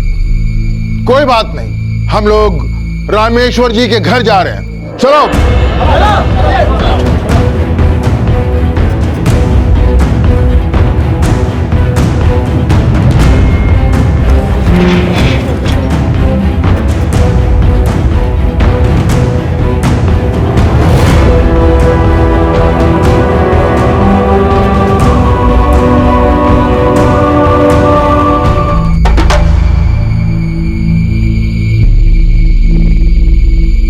रामेश्वर जी, आपके भाई और उनके परिवार वाले कहाँ हैं? पता नहीं, कहीं गए होंगे। अच्छा, हमने सुना कि आपके बेटे की शादी की तारीख आगे बढ़ गई है। इससे आपका या इन गांव वालों का कोई लेना देना नहीं। गगन कहाँ है? उससे मिलने उसकी बेटी और उसकी पत्नी आई है।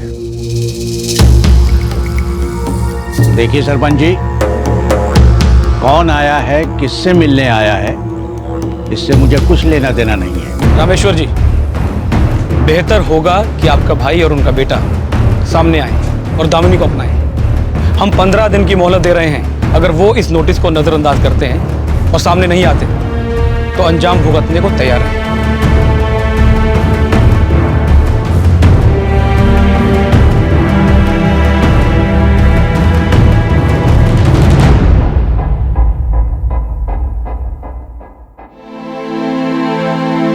सरपंच जी, हमारे एनजीओ के ऑफिस में एक अच्छी सी जगह है जहां दामिनी और महक आराम से रुक सकते हैं और हम इनका पूरा ख्याल भी रखेंगे। और हाँ, मैं मजिस्ट्रेट के सामने पिटीशन भी दायर करूंगी। यूपी के टॉप लॉयर्स हमारे दोस्त हैं। दामिनी का केस अब वही लड़ेंगे। और इस केस पर जितना भी खर्चा आएगा उसके लिए फंड रेज मैं करूंगा। नहीं, उसकी जरूरत नहीं पड़ेगी। इसके लिए वो एक पैसा भी नहीं देगा। देखिए, मेरे ख्याल में हमें 15 दिन और इंतजार कर लेना चाहिए। उसके बाद भी अगर गगन और उसके परिवार वाले नहीं आते तो फिर आप लोग जैसे ठीक समझे वैसे करें। अगले महीने में इस जिले के सभी गांवों की महापंचायत बुलाने वाला हूं। उसमें हम लोग गगन, उसके परिवार और उसके सारे रिश्तेदारों का बहिष्कार करेंगे। हुक्का पानी बंद करवा देंगे। हो सकता है सामाजिक दबाव के कारण वो लोग अपनी जिम्मेदारी समझें। दामिनी, चिंता मत करो, जब तक तुम्हें इंसाफ नहीं मिल जाता हम ये लड़ाई लड़ते रहेंगे।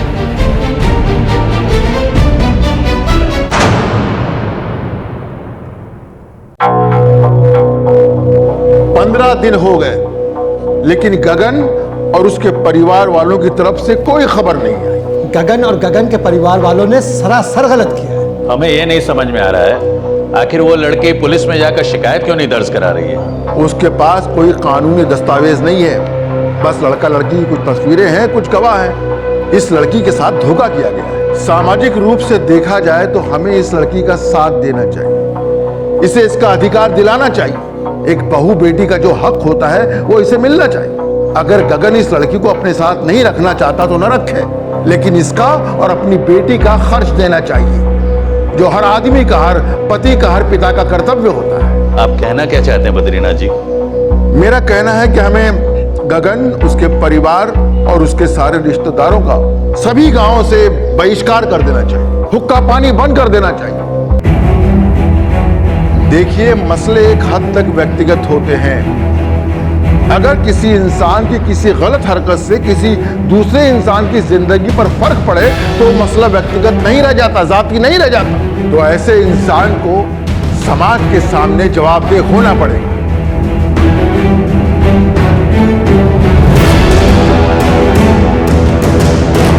हमारी सहमति आपके साथ है।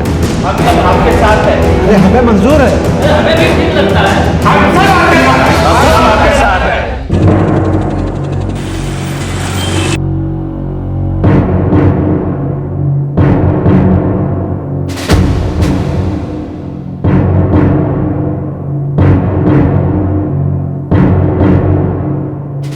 सर, ये साफ साफ दहेज, मेंटल टॉर्चर और बेगमी का केस है।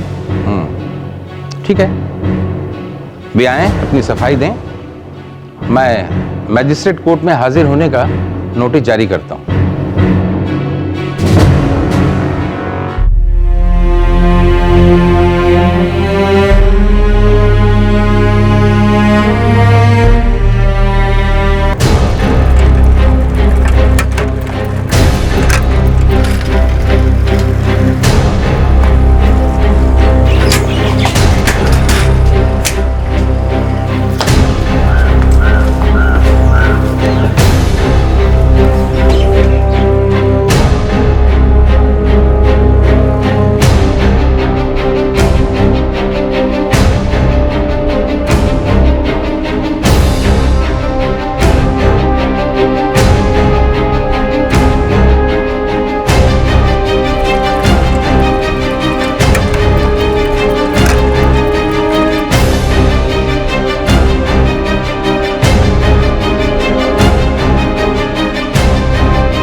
तीन नोटिस आ चुके, अब क्या करेंगे हम? पता नहीं।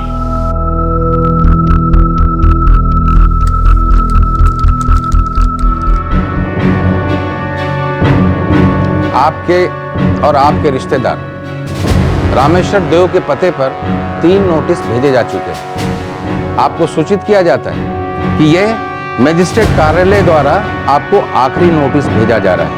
मजिस्ट्रेट कोर्ट में 8 मार्च 2013 को आप हाजिर होंगे। अगर ऐसा करने में आप असमर्थ होते हैं तो अदालत आपके खिलाफ अरेस्ट वारंट जारी करेगी। उसे पेश होना ही पड़ेगा दामिनी, अब उसे वो जिम्मेदारी उठानी ही पड़ेगी। हाँ दामिनी, और जब तक तुम्हें इंसाफ नहीं मिल जाता हम ये लड़ाई लड़ते रहेंगे। आप लोगों ने मेरा बहुत साथ दिया, उसके लिए मैं आप लोगों की शुक्रगुजार हूँ। मुझे तो इंसाफ की उम्मीद ही नहीं बची थी, लेकिन अब मुझे जाना होगा, काम करना होगा, अपनी बच्ची के लिए जीना होगा। हम समझते हैं दामाद, लेकिन कभी भी एक पल के लिए भी हथियार डालने की मत सोचना। और हम भी हथियार डालने वाले नहीं। हम लड़ेंगे जब तक ये जंग खत्म नहीं हो जाती।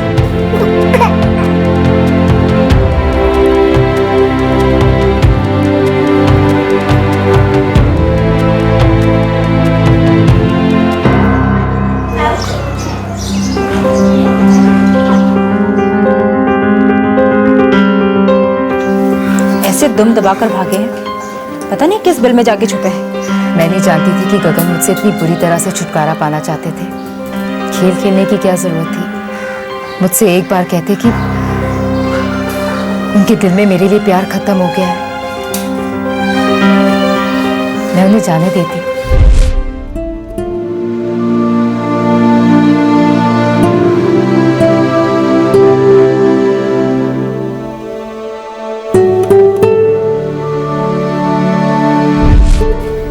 भी कितनी नादान थी, छोटे छोटे पलों में खुशियां तलाशती रही। दामिनी, कुछ यादें कड़वी ही होती हैं, कुछ तजुर्बे बुरे ही होते हैं, लेकिन जिंदगी सिर्फ उनसे नहीं बनती।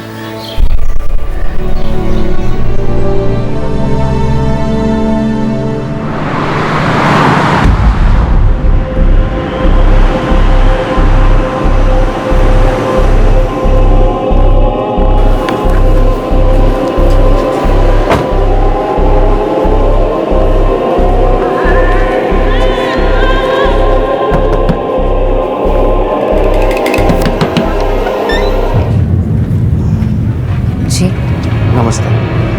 आप दामिनी है ना? जी। मैं वैशाली का फादर प्रकाश चौबे।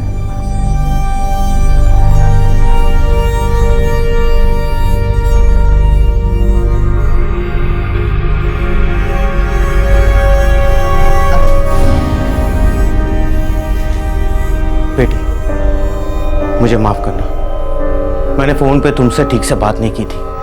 जी कोई बात नहीं, आप मुझसे बड़े हैं। दामिनी बेटा, मैं बहुत आभारी हूं, तुमने मेरी आंखें खोल दी, लेकिन अब बहुत देर हो चुकी है। वैशाली उस आदमी की पत्नी है। वैशाली मेरी एक लौती बेटी है। मेरा जो कुछ भी है सब कुछ उसी का है। मैं कितना बेवकूफ था कि सब कुछ उस आदमी के नाम कर दिया। बेटी, मैं भीख मांगता हूं, मेरी बेटी की जिंदगी बर्बाद होने से बचा लो। अगर मुझे पता होता तो मैं मेरी बेटी की शादी उस आदमी से कभी नहीं करता, लेकिन अब मैं कुछ नहीं कर सकता। ये लो बेटी, इसमें काफी पैसा है, प्लीज ले लो और मेरी बेटी को छोड़ दो। ले लो। देखिए, मुझे आपके ये पैसे नहीं चाहिए। मैं बस इतना चाहती हूँ कि गगन ये स्वीकार करे कि उन्होंने मुझसे शादी की, वो ये माने कि महक उनकी बेटी है। मैं सिर्फ इतना चाहती हूँ कि मेरी बेटी जायज तरीके से बड़ी हो, और जब तक कि वो 18 साल की नहीं हो जाती, गगन उसे सपोर्ट करे। बात रही आपकी बेटी की, तो वो गगन के साथ खुशी से रह सकती है। मैं उनके बीच में कभी नहीं आऊंगी।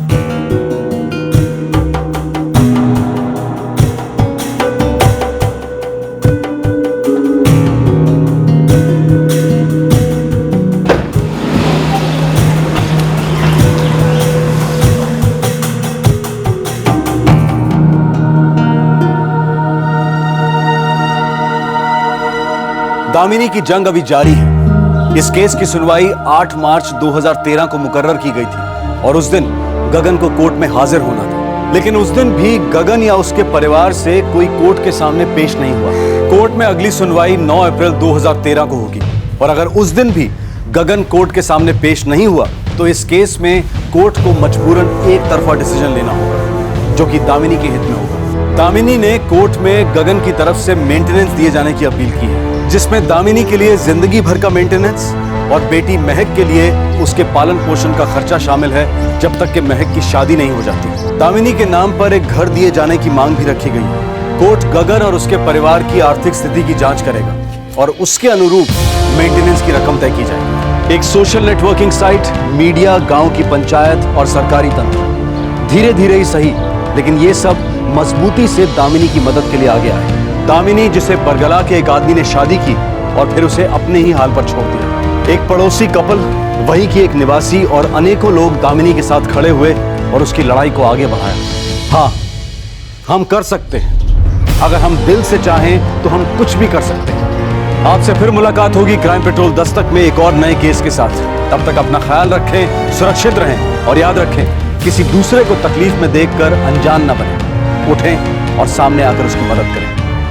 इस तरह के और भी एपिसोड देखने के लिए हमारे चैनल को सब्सक्राइब करें और बेल आइकन दबाना ना भूलें।